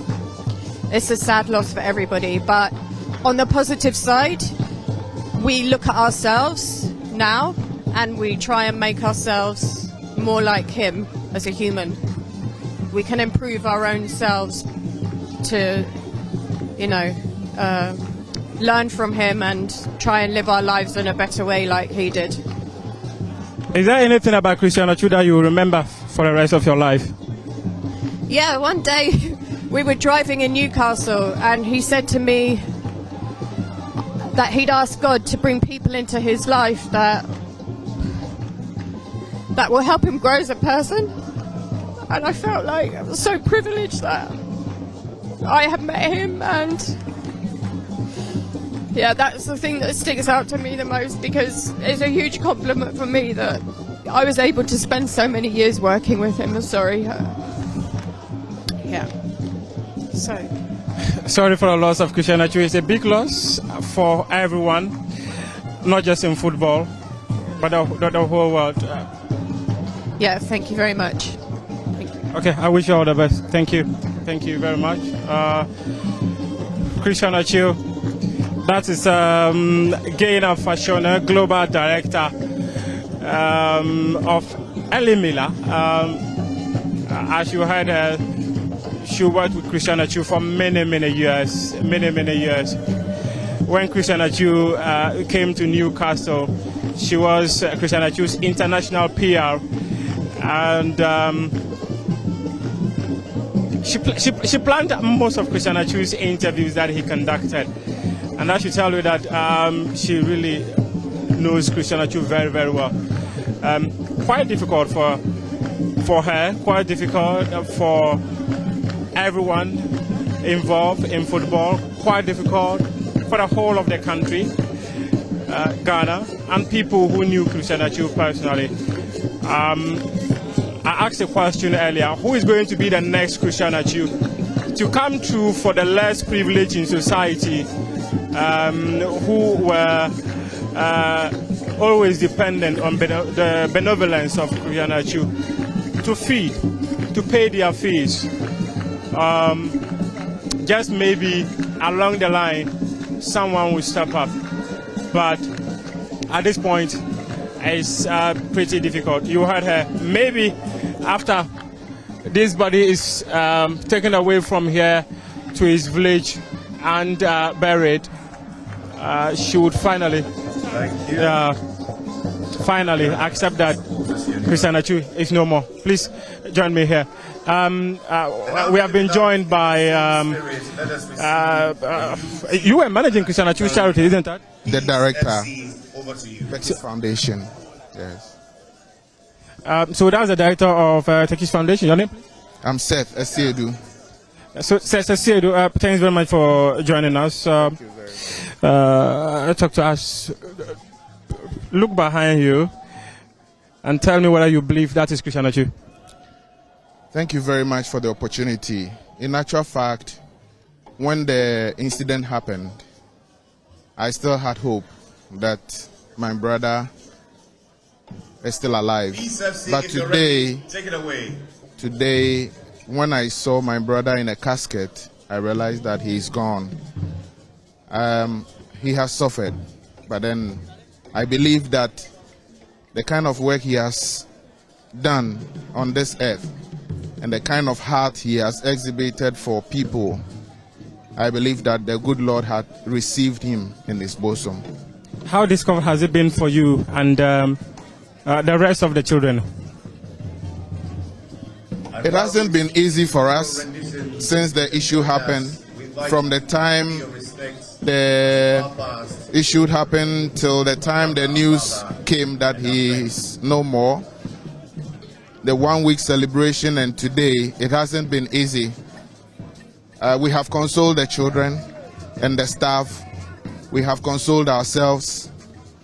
But then we still have belief in God that the good Lord who gave him to us will still do a replacement. And then we pray that the good Lord continue to give him a rest. I wish you all the best. Thank you. Thank you very much. There's the arrival of traditional dancers of the people of Ada at the pre-burial service at the State House, where we are here to witness the filing past of Christian Atsu. A man, many say, was beyond football. A super human being, an incredible person, a man who lived a life worth emulating. Aside from the skill that he had at his feet, the heart he had was one of a millions, because as you heard Ghana Fashion mention, Christian Atsu was a super being. He was a super being because he touched lives. He touched lives that were not even close to him. He redefined what it means to give your all to the needy in society. When he was discovered somewhere 2008, 2 million games, and had a stint with Feyenoord, had a stint with Cheetah, traveled out of the country somewhere in 2010 to FC Porto, made his debut with the Black Stars in 2012 against Lesotho at the Bawayara Sports Stadium. A game Ghana won 7-0. It was the announcement of Ghana's very own Lionel Messi, as Sule Muntari described him. That name came to be a part of the Ghanaian journalist's description of the talent of Christian Atsu. And he would play at the 2013 AFCON. He would play at the 2014 World Cup. 2015 AFCON, he won the best player of the tournament, putting up a stupendous performance. I do recall, prior to Christian Atsu being invited into the national teams, questions have surrounded his form but he answered those questions beautifully when he stepped on the pitch and scored the best goal of the tournament, and also became the best player of the tournament. Pretty difficult that the joy he brought to us with his skill and the joy he brought to us with his heart, he's taking everything away. He's sleeping a sleep he will never wake up from. The children would ask their mother, where is that?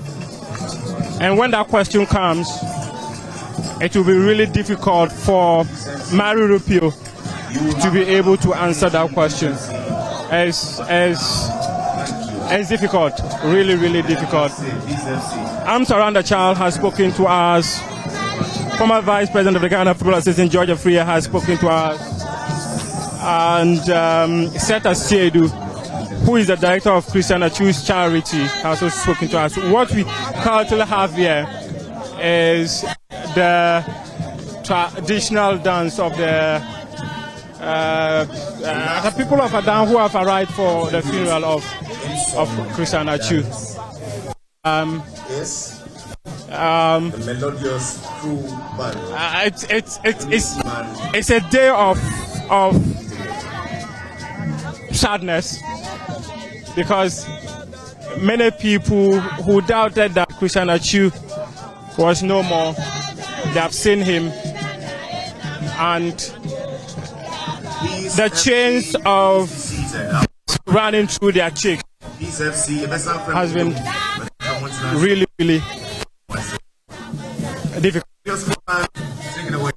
Many have been crying because Christian Achu is no more.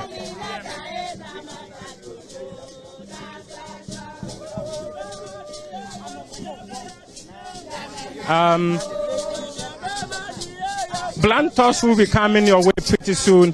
Hey, the writer Kobra Boy has just arrived here. Writer, just a quick one. You are going to join them. Have you come to terms with the fact that Christian Achu is no more? No, I don't think so. I still don't believe that he's gone. That is not the Christian Achu picture. I still picture Christian Achu, the ever smiling personality, quite affable, kind-hearted. I don't want to believe that he's left us. I think that is a consolation that I have. I saw total shock. I've not overcome that. You have commentated on Christian Achu's matches. All the matches that you have watched Christian Achu play, which of them stands tall for you? Of course, 2015. Everybody knows what happened in 2015 when he was voted the most valuable player of the tournament. And he came into that tournament even with an injury. And what he did in that particular match was absolutely incredible. Not only was he voted the most valuable player, he scored the best goal of the tournament, and every single match he improved. And I'm particularly touched because the last time he came, he left Ghana. I had the privilege of going to his house to go and interview him, and I still picture he and his brothers in that small place, showing so much love to each other, and all the conversations that we had, and that would be the last time I would set eyes on Christian Achu. But as I said, probably we're in denial. But for those of us with faith, when I say faith, with the Christian faith, we want to believe that Christ will definitely come back, and may his soul rest in perfect peace, that when the trumpet finally sounds, he will find favor with the good Lord. But we are so humbled. I do not think that for the rest of our lives we would ever come to terms with the fact that Christian Achu has left us for good. What was the sense you got when you interviewed Christian Achu? This is a guy who was absolutely humble, and I make the point that we have a culture in this country where after the demise of everybody, we say lovely things about the person. This is not what I think that I am doing, and this is not what I think Ghanaians are doing. Genuinely, Achu was an epitome of humility, great sense of sobriety, and a man who lived for everybody. And I tell you what, you are a colleague journalist, and you do know that in the Black Stars camp, there are little pockets of politics and little pockets of groupings. This is a guy who made sure that he refused to belong to any of the blocks and just played his football, lived for the team. And this is the Achu I would always remember. Such an extraordinary personality, his sense of humility. He never allowed his fame and wealth to get into his head. Oftentimes, when footballers get very famous, they tend to be a bit haughty and they tend to be a bit supercilious. Achu never, ever got to that point. He never forgot his roots. He never, ever forgot his roots. He never forgot his friends. And he always tried very hard to give back to society. And there's a reason you find a plethora of schemes that he set up to help society. And his character ensured that he did not trumpet those wonderful deeds. He did everything on the quiet.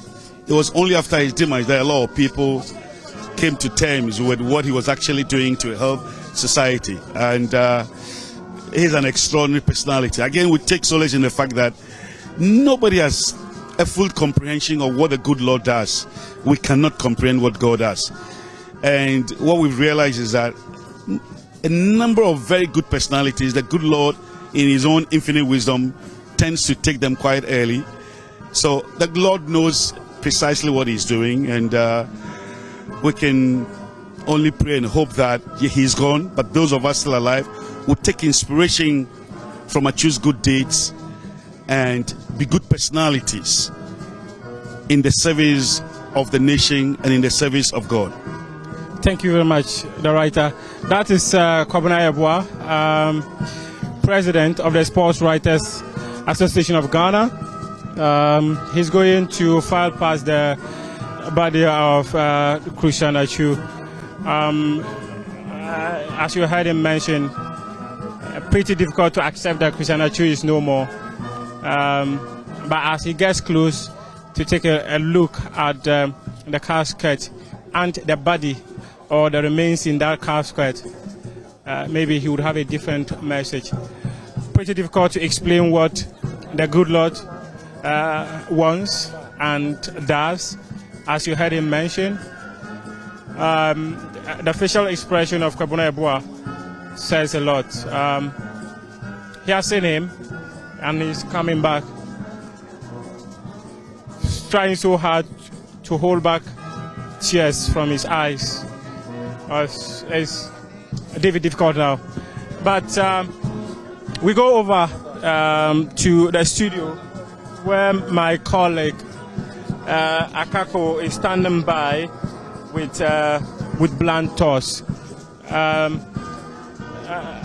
Ben, if you're ready, you can take over. We have an understanding of the times that have been designated for the filing past of the dignitaries who are here. We are made to understand that the Vice President, the President, the leadership of the Ghana Football Association, PFAG, are all going to be here to file past the body of Christian Achu. We understand the President is likely to file past at 8:55 a.m. The Vice President will do that earlier. That will be around 8:40, 8:45. So, Benjamin, please take over in the studio for Blantos. Sad development there as we say goodbye to a fallen hero. It is said that the good die young. Sometimes good people live long too. How we wish Christian would have lived long. But how we also wish that leadership in this country could have been better. My name is Benjamin Akakpo, and these are my blunt thoughts for you this morning. I've titled them, Recklessness That Stinks to the High Heavens, How Our Misleaders Keep Betraying Us. Recklessness that stinks to the high heavens, how our misleaders keep betraying us. Ghana for sometimes I begin to wonder whether everything in this country must drive me insane. Over the last few weeks, especially on this segment and in other segments on the AM show, I was talking about that 93-year-old hospital in the Builsa South municipality, which had been left to get dilapidated. Constructed in 1930, became a health center in 1970, saw some refurbishment, was upgraded in 1992, and after that left to rot. Recently, what made the alarm bells ring was the fact that in the children's ward, a snake, a serpent, was found there. But with each passing week, stories emerge that leave me scratching my head and wondering just how low some of these jokers that call themselves leaders can sink in terms of misleadership. I'm not saying all of them. There are some good leaders, but a lot of our leaders tend to be misleaders, joking at post, square pegs in round holes. And it's because of the politics, the kind of politics that we have, the kind of democracy that we practice. I am a bit bothered because guess what? For some 2 years now, just the lamp for surgery at the theater in a hospital has broken down, the West District Hospital, and it is yet to be replaced. 2 years, 365 days times 2. 2 years. And so the medical doctors have to fall on their own phone lights, 2 or 3, put them together and perform surgery. How do you think they would be able to work? And do you think they would be able to serve the ordinary people who come to them? But who cares? Theater lamps for surgery, we have better use for our money, right? I'm just being sarcastic here. After all, in 2023, when we still cannot even get simple theater lamps for hospitals, and when doctors, by the way, and other medical staff at the Pantang Hospital are in a ramshackle building that is so dilapidated, it threatens to fall at any moment. The surveys, research by the health ministry confirmed that, yet it is still standing. And we are waiting for disaster to happen at Pantang before we act. In fact, just to dwell briefly on Pantang, over the last month in February, we found out 2 very interesting things. The Pantang facility owes some suppliers, some 25 suppliers, to the tune of about 2.8 million Ghana cedis. Over the last 6 years, about 150 experienced psychiatric, professionals, nurses, health professionals have left Pantang for the shores to get to other countries, to see greener pastures. About 100 of them were specialized psychiatric and general nurses, with the rest consisting of doctors, pharmacists, technicians, and other experienced personnel. Yet, who cares? Again, in the midst of all of this, the economic crunch that is biting like a saltwater crocodile, in the midst of the chaos in our schools and health facilities because of a lack of logistics, we have this, and I found it very interesting. 42.4 million Ghana cedis is going to be expended on TNT for the office of the president. Let me break it down for you. We're going to spend 42.4 million on TNT for the office of the chief of staff, office of the vice president, office of the cabinet secretariat, and general administration. Choke on that. 42.4 million Ghana cedis. Now, the point is, this is not even coming from us. It's coming from the Ministry of Finance. So these are not figures that you can even question. That is what they are hoping to expend. Yet basic items, desks in schools, theater lamps. Why does a medical facility have to beg for theater lamps? And for 2 freaking years. Yet we're here. People are dying. Only God knows how many people have died on the back of that. Yet our leaders keep misspending our resources. I also found it interesting recently, and I'll be getting to my slides shortly, when I heard that some staff, at least one of them among others, have called to question why their leadership is not driving V8 vehicles. They are concerned that they are using Toyota Camry vehicles. And I found that so interesting. These are the things we're worrying about. This kind of economic buffoonery we have here, when an economic snake pit And guess what? The system is so shallow, so dependent on material things that the only thing we can think about is V8 vehicles. You know, it reminds me of a joke that two-time Chief of Defense Staff, Brigadier General Joseph Nunu Mensah, once told me. He said, you know what? I think in this country we have more Toyota Land Cruisers than in Japan, where they are made. That was on a lighter note. But if you look at our situation here and how technocrats, politicians want to be served rather than serve, to enjoy luxury rather than provide luxury, then you begin to see that we have a severe mindset problem that must be fixed. But on that note, you know, I was thinking about the situation about the Controller and Accountant Generals, and I was just thinking, anokwasem, anokwa.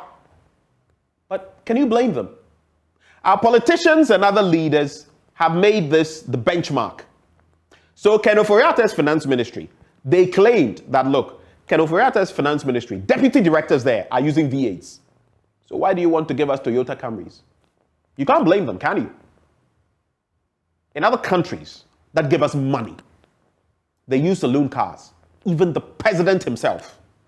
Here, we insist on the highest of luxuries. Do you know how much one Land Cruiser costs? If it's armored, do you know how much it costs? That is what we prefer, to the detriment of the ordinary Ghanaian. Are you aware that today, as of today, as I speak, there are people in this country who don't have access to potable water, potable drinking water, even as it is part of our SDG goals? Potable drinking water, they don't have that.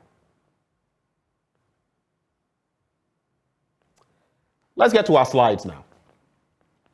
And this is what has been happening. Some staff of the Controller and Accountant General's department have rejected allocations of saloon cars to the department. According to them, the allocation of Toyota Camrys to management and senior staff does not befit their status, hence it must be changed. They argue that counterparts at the Ministry of Finance are driving four-wheel drive vehicles while their bosses are being compelled to drive Toyota Camrys, a saloon car. Interesting times in Ghana. But I also want to touch a bit on another story bordering on Galamsey.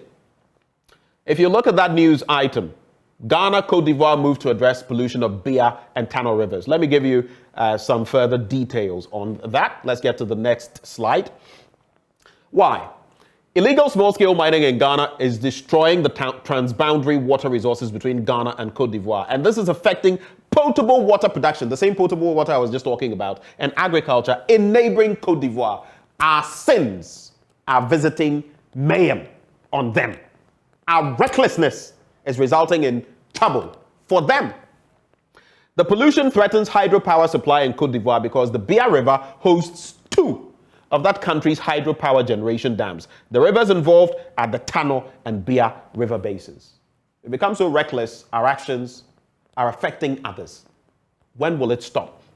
In March 2017, a news item in an Ivorian newspaper with the headline, "The Gold Rush Polluting Cote d'Ivoire's Drinking Water," reported how Galamsey in Ghana was impacting water supply in that country. The report said the Bia River, which is a vital source of water for residents of Bianouan in East Cote d'Ivoire, could no longer be used for drinking or washing. You can't use it for drinking, you can't use it for washing, because it was so polluted and fishing in it had come to a standstill. Do you see how far our recklessness goes? If you go to the book of Genesis, man was told to actually take care of the earth, to till it, to make the most of it, make it fruitful. This is not what we're doing. But the second bit I want to look at, moving on from Galamsey-related activities, are road tolls. They have been increased on average by 88.05%. I have my own concerns. Now, the new tolls are expected to be an upward adjustment between 33.3% to 400%, depending on the vehicle type. Let's go to the next slide. It's been 1 year and 4 months since road tolls were abolished. In fact, if you look at the details, the average annual revenue we were raking in, 72 million Ghana cedis. The revenue per day, just shy of 200,000, 197,260. The total number of public toll stations, 38. And the revenue lost so far, 1 year, 4 months on, 95.6 million Ghana cedis. The question is, why not Sumai? Who sent us? I said it here. on numerous occasions. Don't let it go. Makes no sense. We're back. Now, to wrap the conversation, we've spoken about Galamsey. I started with my own thoughts about the Controller and Accountant General's Department, Galamsey, road tolls. But how about 1D, 1F? Especially on the back of our latest Hotline documentary, One Factory or One District, Some Factories. Close to 200,000 gas cylinders, can you imagine that, are locked up in the cylinder manufacturing company. I'm talking about APEB cylinder, under 1D, 1F. The company says this is as a result of competition from foreign manufacturers. So what was the idea of 1D, 1F? To let the foreign influence or elements take over? Was that it? Are we implementing it correctly? And the managers of the company say allowing foreign companies to venture into areas that are solely reserved for Ghanaians is knocking indigenous companies out of business. So you see why these are some of the elements. We claim we've done X, we've done Y, we've done Z. Why are they not yielding A, B, and C? This is one of the reasons. Next slide. Now, if you look finally at budgetary allocations in terms of the analysis over time, you would notice that a total of 1.68 billion has been allocated to 1D, 1F since 2017. 1.68 billion. How much has the e-levy even raked in for us? So this is no small sum of money. 1.68 billion. Do you have any idea how much this could do for us in terms of roads? We've sunk it into 1D, 1F. But even that, over time, you see the downward trend. When it started in 2017, we actually allocated 456.2 million Ghana cedis on 1D, 1F. Then 400 in 2018. It fell to a low of 2019, 95 million. It started appreciating again, and for now, it's only about half the figure. It's been decreasing, and I do not know why. If we felt we were getting the results, why would funding be decreasing? A lot of things are not working in this country. Health is not working. Education is not working. Our roads are not working. Galamsey is impacting our situation. Sometimes, on a day like this when we say goodbye to Christian Atsu, I just wanted to tone it down a bit. But honestly, there are a lot of jokers in this country masquerading as leaders, pretending they know how to lead just because they've been given a certain portfolio. Ghana, we must rise up. We must think. We must wake up. And when I say rise up, I mean nothing negative. But we must hold our politicians, the technocrats, we must hold their feet to the fire of accountability. Because if not, someday, who knows, our children may not even have the benefit of claiming they are from a place called Ghana. Let's always remember, the people of Israel, at a point, did not have a motherland. It had to be carved out for them sometime in the 40s. I share these thoughts with you, Ghana, because I'm a passionate Ghanaian. I'm passionate about the brand Ghana. And I wish young people like me could get better in the future.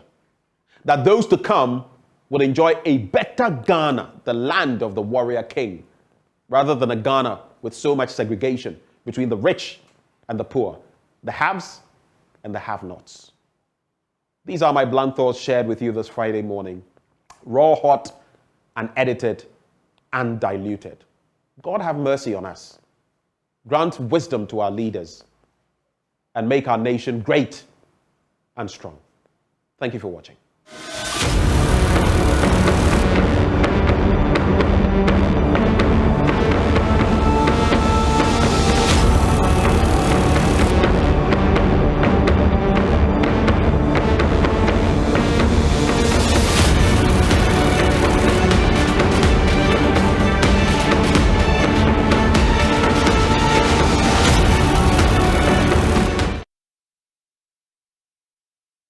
We're so grateful that you've stayed with us. We see a lot of you following our live coverage of what is happening at the State House. But before we go back there, before we talk education and return to State House as we bid our farewells to Christian Atsu, let's have something that is also very topical to talk about. It's a book we're going to be reviewing this morning with the author Nana Ewusiwa Finn, and it is so topical. Its subject area: my home, my hell. Should I stay or should I go? Let me first of all welcome Nana Finn on board. A very good morning to you. Good morning. I am supposing it is morning where you are. Yes, it's just gone past 8. Great. Just to set the tone for the conversation, I'll read the blurb of your book. Within 3 weeks of the 2020 UK pandemic lockdown, an unprecedented number of women, 16, were reported to have died. This figure does not take into account unreported deaths. Domestic violence is a global crisis which cannot be ignored. My Home, My Hell is an insightful read for anyone in a relationship, or not only the victims of domestic violence and abuse. In her straightforward writing style, Nana explores relationships and catalogs the kinds of abuse that can manifest within these circumstances. She highlights the warning signs of abusive relationships and marriages, and through the lens of real examples, she encourages the reader to reflect on their own lived experiences. By offering practical advice on how to safely exit a toxic relationship, she hopes that readers within such situations will be motivated to make informed choices and avoid becoming a statistic. Now, you, Nana, you've been a social worker, you have experience for some 18 years. What triggered the thought of putting together this book, My Home, My Hell? Should I stay or should I go? Okay. I mean, social work is it deals with social issues, and we come across a lot of domestic violence in our work. And I have seen the increase and rise of domestic violence over the years. So it was only a matter of time that I would actually pen my thoughts on paper. But then it actually came to the fore during the lockdown when I saw a number of referrals coming forward, both young and married couples, young people in relationships, that I realized that, it's about time people became more aware of the relationships they were getting into, which would lead on to marriage. And therefore, they need to go into something more equipped than I felt they were going in for. And also for people to be very much aware of the signs and developing signs of abuse. They needed to recognize what abuse actually was. So I just thought, this is not going to be an educative, it's going to be an informative book, but it's not going to be a textbook where I'm quoting literature and drawing from research and stuff like that. This was going to be practical advice to my fellow human beings, actually. And when you read the prelude, in fact, page XIII, that is page 8 of the prelude, you mentioned certain statistics that stunned me. So in the UK, the statistics showed that on average, 2 women were killed per week, while 30 women were killed per year on the back of domestic violence, domestic abuse. That would add up to about 104, as you put it, or 106 women put side by side with 30 men per year. That's about a third of the population. You are in this space. Break it down for us, because I feel this is also very reflective of our own situation nationally. Okay. I mean, this is 2 to 3. I would say 2 to 3. We can never really be sure of the reported figures because, as I said to you, these are the reported statistics. There are so many that don't come to light at all and play out in various forms. Right. But then for the 30% of men who are killed in a year, it's not a true reflection, because the men would rarely come forward to own up to abuse or being abused. Yeah. So I feel that that's comparative. It's only a matter of time. When people become more aware, the men would now come out and speak up. Because women would talk, women would say, I'm being abused. Female friends will pick it up. But the men would not. Right. So that reminds me actually of a story that you put in here at the start of your social work career, where a man came in with what you describe as a midget-like wife, a diminutive wife. And he was complaining about the fact that his wife was abusing him.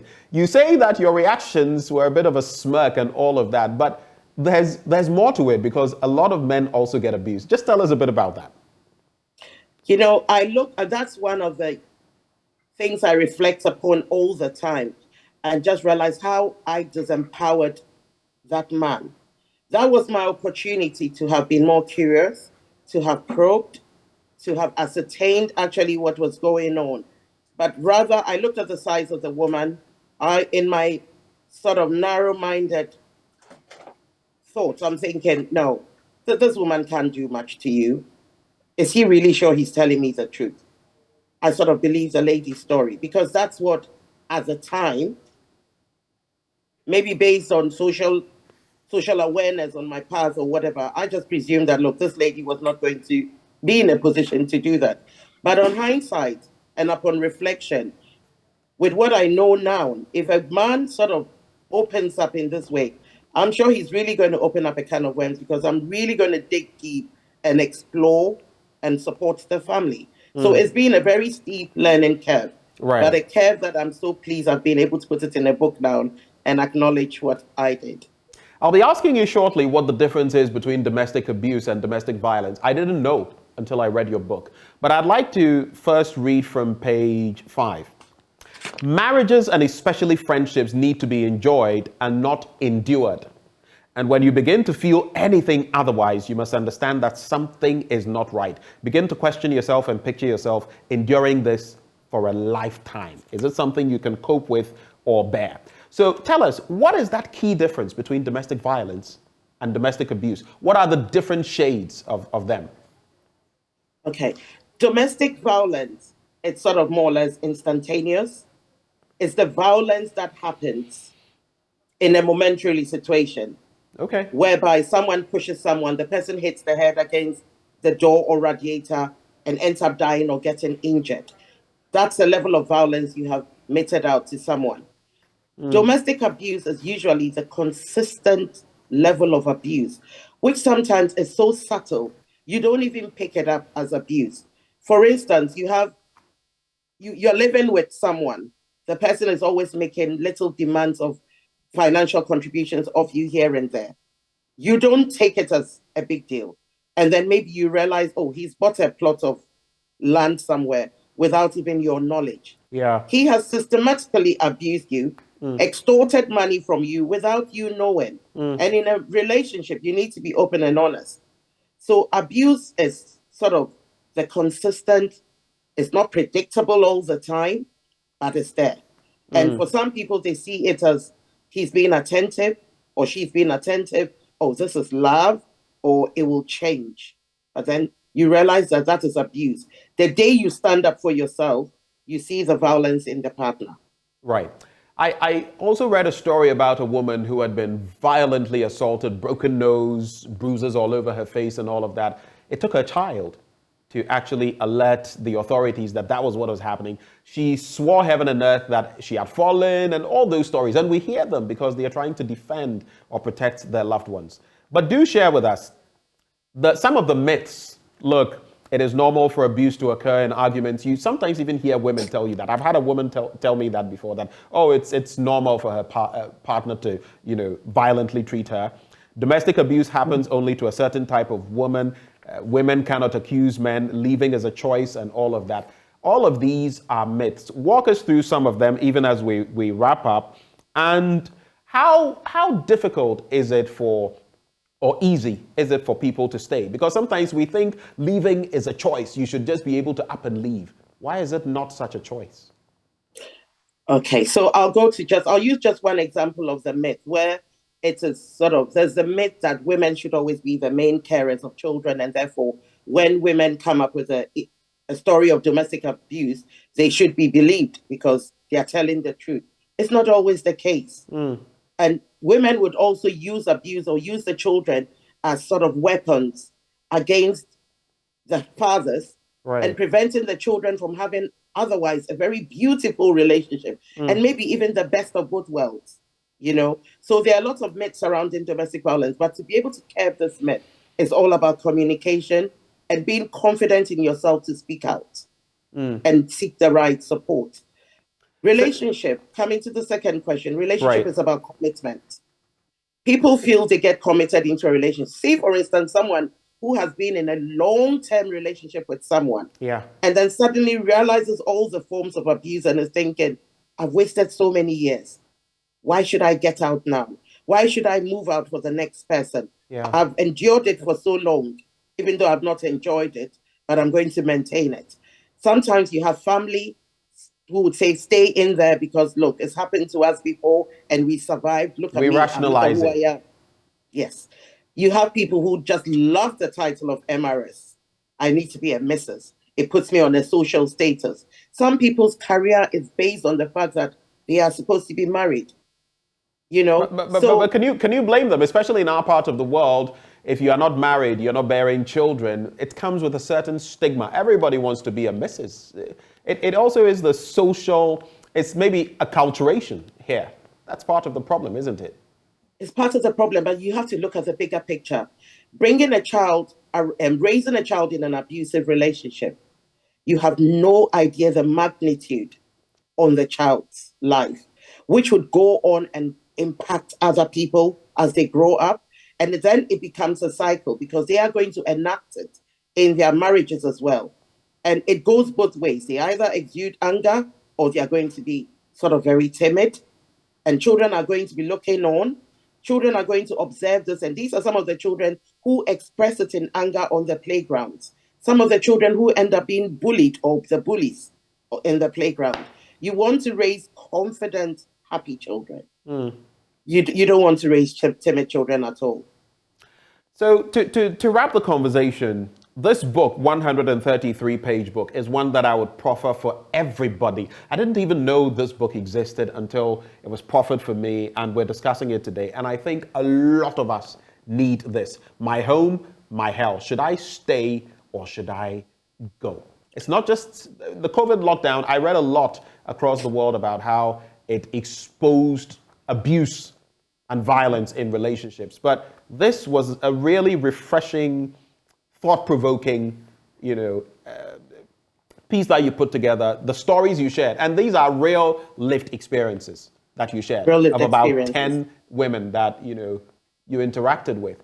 Brilliant work. Yeah. But before you go, where can people, all of us, ordinary Ghanaians, grab copies of this book? Just give us some details about that. Is there a website, for example? Where can they get access?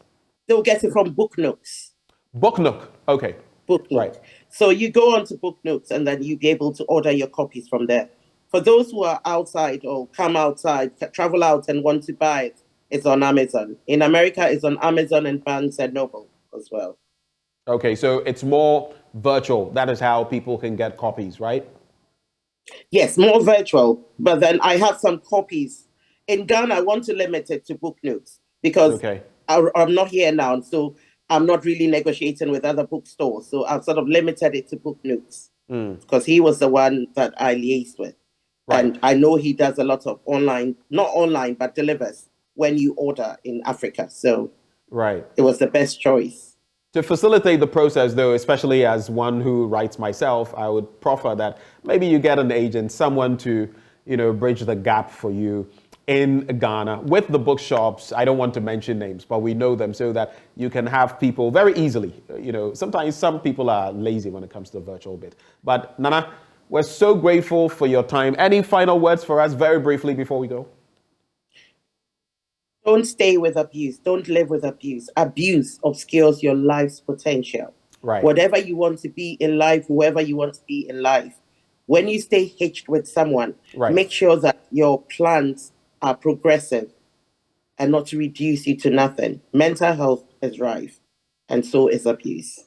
Thank you, Nana Ewusuafin, for joining us today to review your book, My Home, My Hell, Should I Stay or Should I Go? We look forward to the next ones that you'd be writing. And that is Nana Ewusuafin with that beautiful piece. It touched me, and I think it would touch you too if you got a copy. Well, stay with us. We're going to take a breather. When we return, we're going to be talking about education, the GetFund to be specific. The National Union of Ghana Students, Africa Education Watch have been on that beat. They say they don't want the resources to be uncapped. There are so many dynamics in their stay. And after that, we'll take you back to the State House where there'll be more action from Christian Achu's final farewell. Do stay. We'll be right back on the AM show.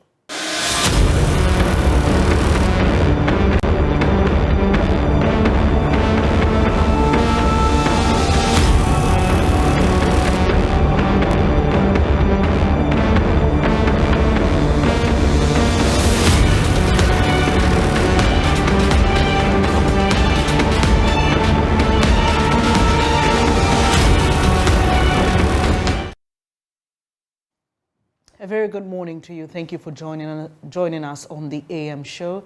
I'm Bernice Abubedulansa. It's a sad moment for a lot of us Ghanaians as we commemorate the final funeral rites of Christian Achu. That's happening now at the State House. We took you there earlier. My colleague Muftaw Nabila is there. We will go there shortly after this conversation. But this morning, I'm joined by Divine Pe. He's Senior Programs Officer at Africa Education Watch. He's in the studio with me, and Dennis Apialabi, President of the National Union of Ghana Students, joins us via Zoom. Let me say good morning to you, gentlemen. Good morning to you, Divine. Thank you for joining us. And this morning, we are here to talk about an advocacy by these two groups, Africa Education Watch and NUGS, to have government uncap the GetFund. You may recall that in 2017, government decided to cap the GetFund, which meant that not the entire amount accrued through that levy would go into the fund. And Divine, Africa Education Watch has raised concerns. Primarily, you say that this decision by government has starved the education sector of infrastructure development. What more do you have to share with us with regards to your perspective about this whole capping of the GetFund? All right, thank you. Good morning to you, Bernice, and also to viewers. Condolence also to Ghanaians as we bid final farewell to Christian Achu today.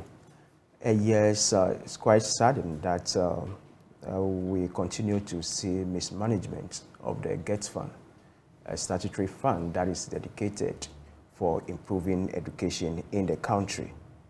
Sadly, the finance minister thought it's wise to him that he has to cap the fund so that all the money that accrues to the fund at the end of the year, he has the discretion to decide how much goes to the fund for infrastructure and other development. If you look at the GetFund Act at 581, its objectives are obvious. It is for improving infrastructure structures in our country, and then also to cushion the student loan. So that has been running since the GetFund was initiated in 2000. And just in 2017, the finance minister, Ken Ofori-Attah, went to Parliament with the earmark funds capping and realignment act at 947 to cap GetFund and other 13 statutory funds to, according to him, if you look at the file, that act is to free resources for other use. But we feel strongly that money meant for education must remain for education. Already, education is staffed with the necessary fund it needs to improve quality, access, and then equity in the country. We look at the 2023 budget, we are not even meeting the international threshold for education financing.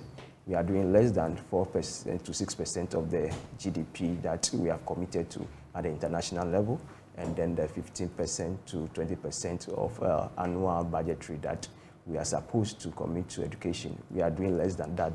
This year we are doing 12%. So already look at that, already our financing is poor, and also stem from the fact that some of these issues are happening, that the money meant for dedicated solely for improving infrastructure has been capped. Since the fund was capped, let me just run you through a basic of what has been happening since the fund has been capped.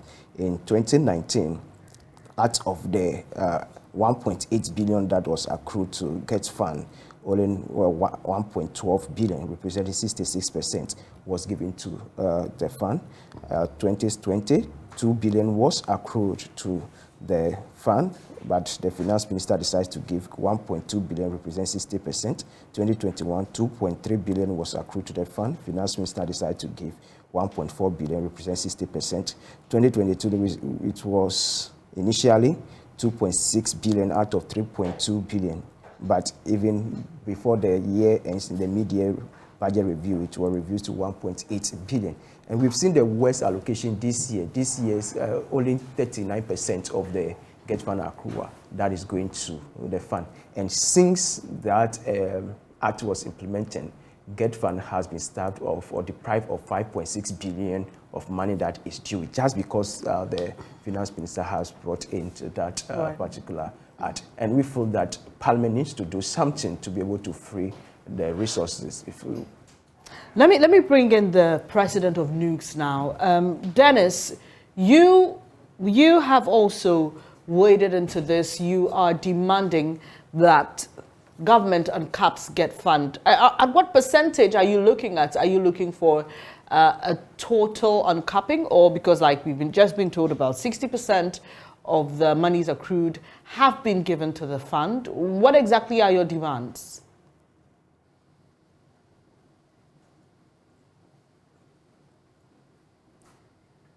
Hi, Dennis. Kindly unmute your device. Okay. Can you hear me? Yes, we can. Okay. Thank you very much for having me.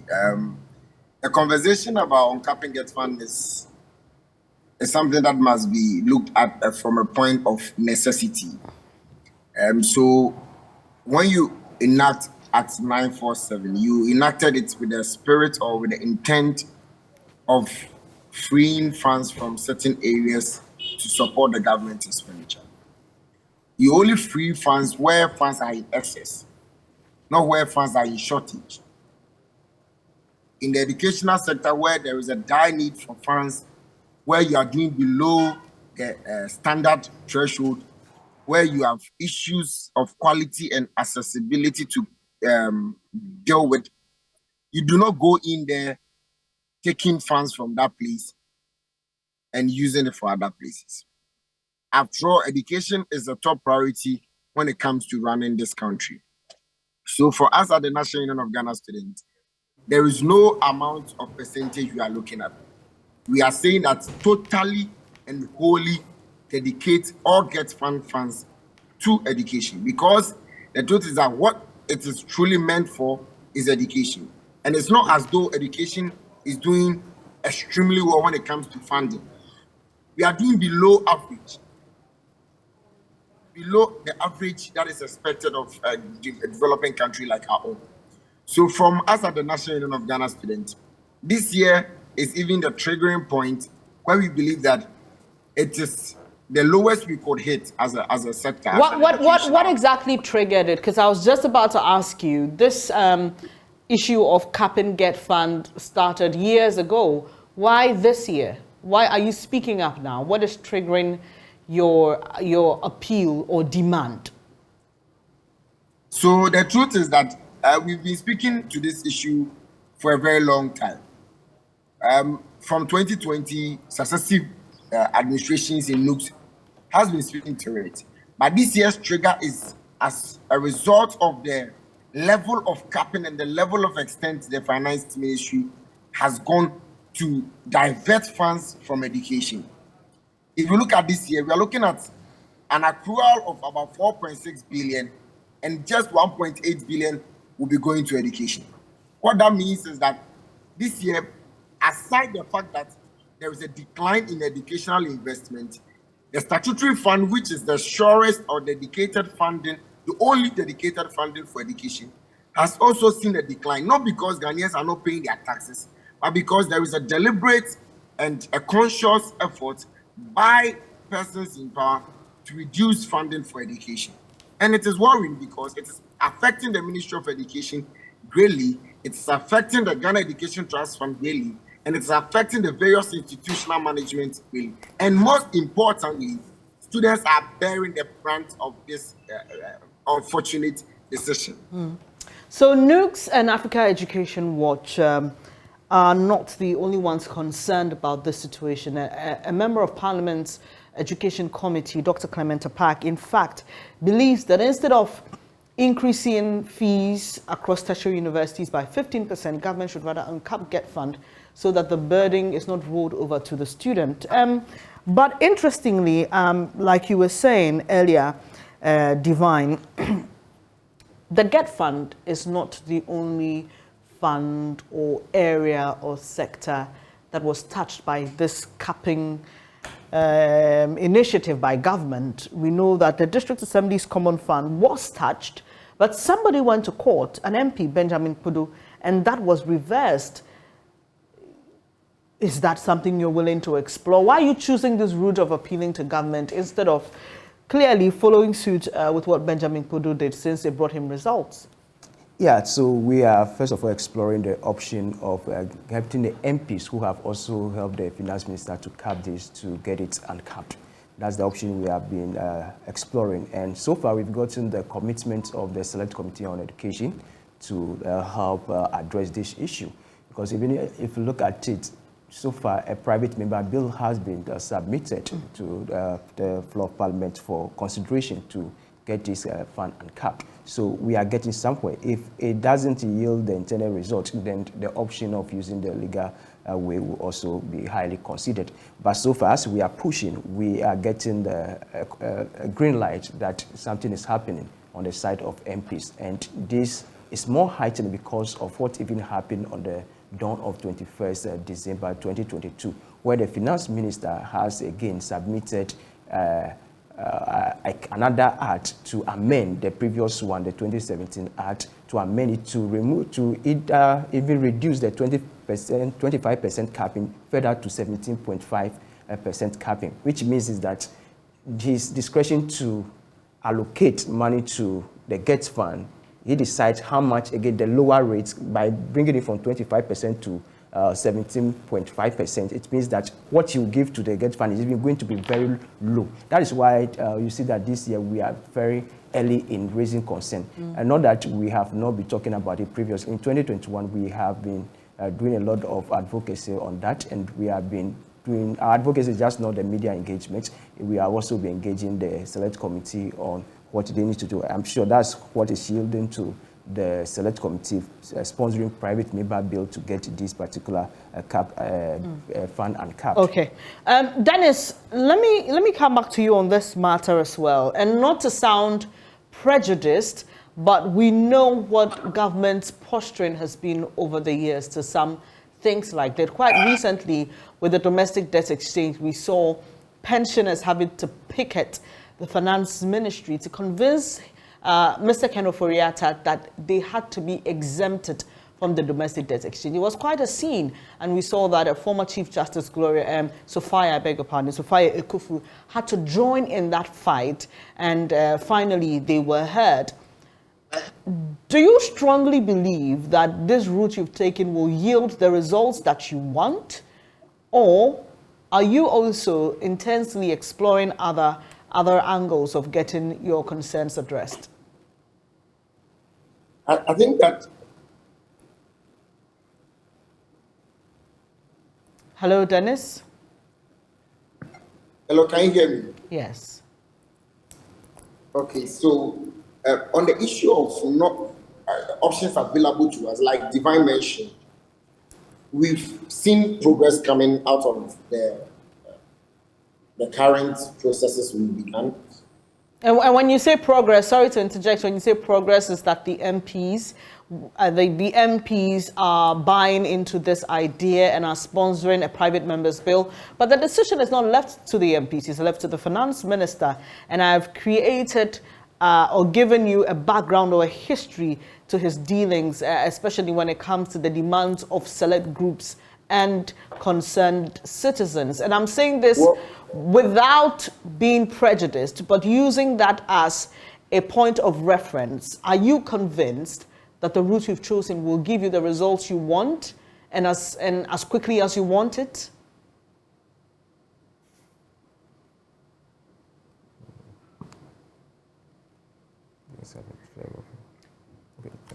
Sorry, we've lost Dennis there.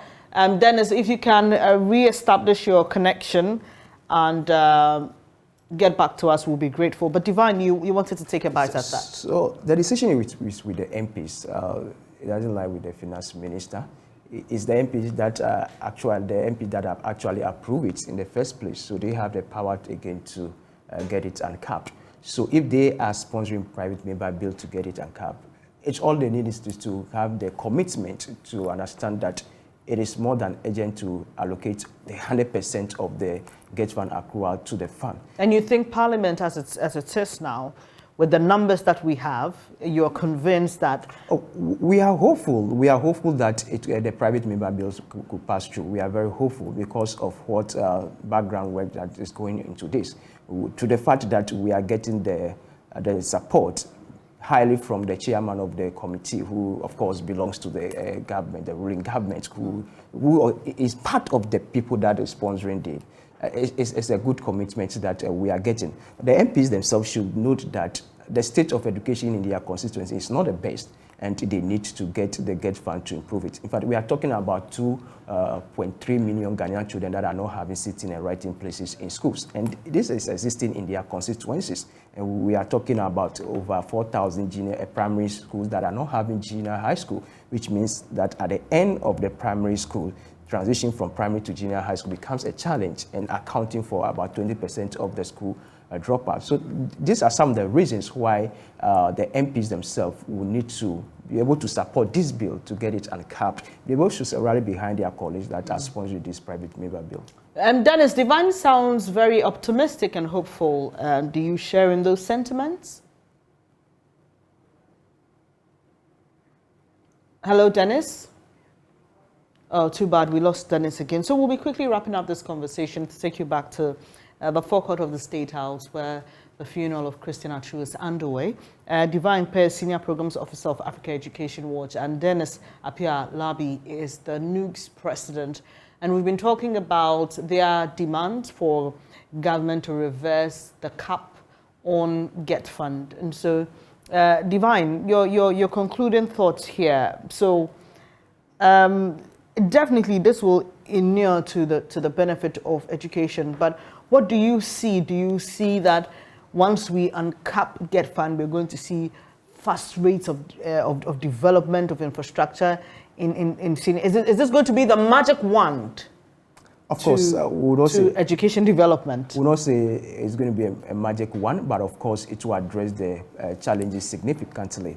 And I will encourage that the media takes this on. They should be also to be pushing the advocacy forward for the fund to be uncapped. This should not be left on the tabs of the CSOs alone, but the media should understand that we have major infrastructure challenges in our schools. And we are also talking about over 5,000 schools that are existing under tree sheds and dilapidated structures. Some of these, or this particular fund, can go to address it, and therefore the media should be part of this advocacy. So for us, when the media comes in and adds voice to what the CSOs are doing, I'm sure we're able to get the objective achieved. And of course, it's not be a magic bullet, but it will get the situations addressed significantly. Thank you so much for joining us this morning. Divine Pearce is Senior Programs Officer at Africa Education Watch. We also heard from Dennis Appiah-Labi. Unfortunately, the connection was not friendly, and so we couldn't hear his concluding thoughts, but he is president of the National Union of Ghana Students, and we're grateful that he could also make time to join us. We'll take a quick breather, and when we come back, we take you back to the forecourt of the State House, where the funeral of footballer Christian Achu is underway.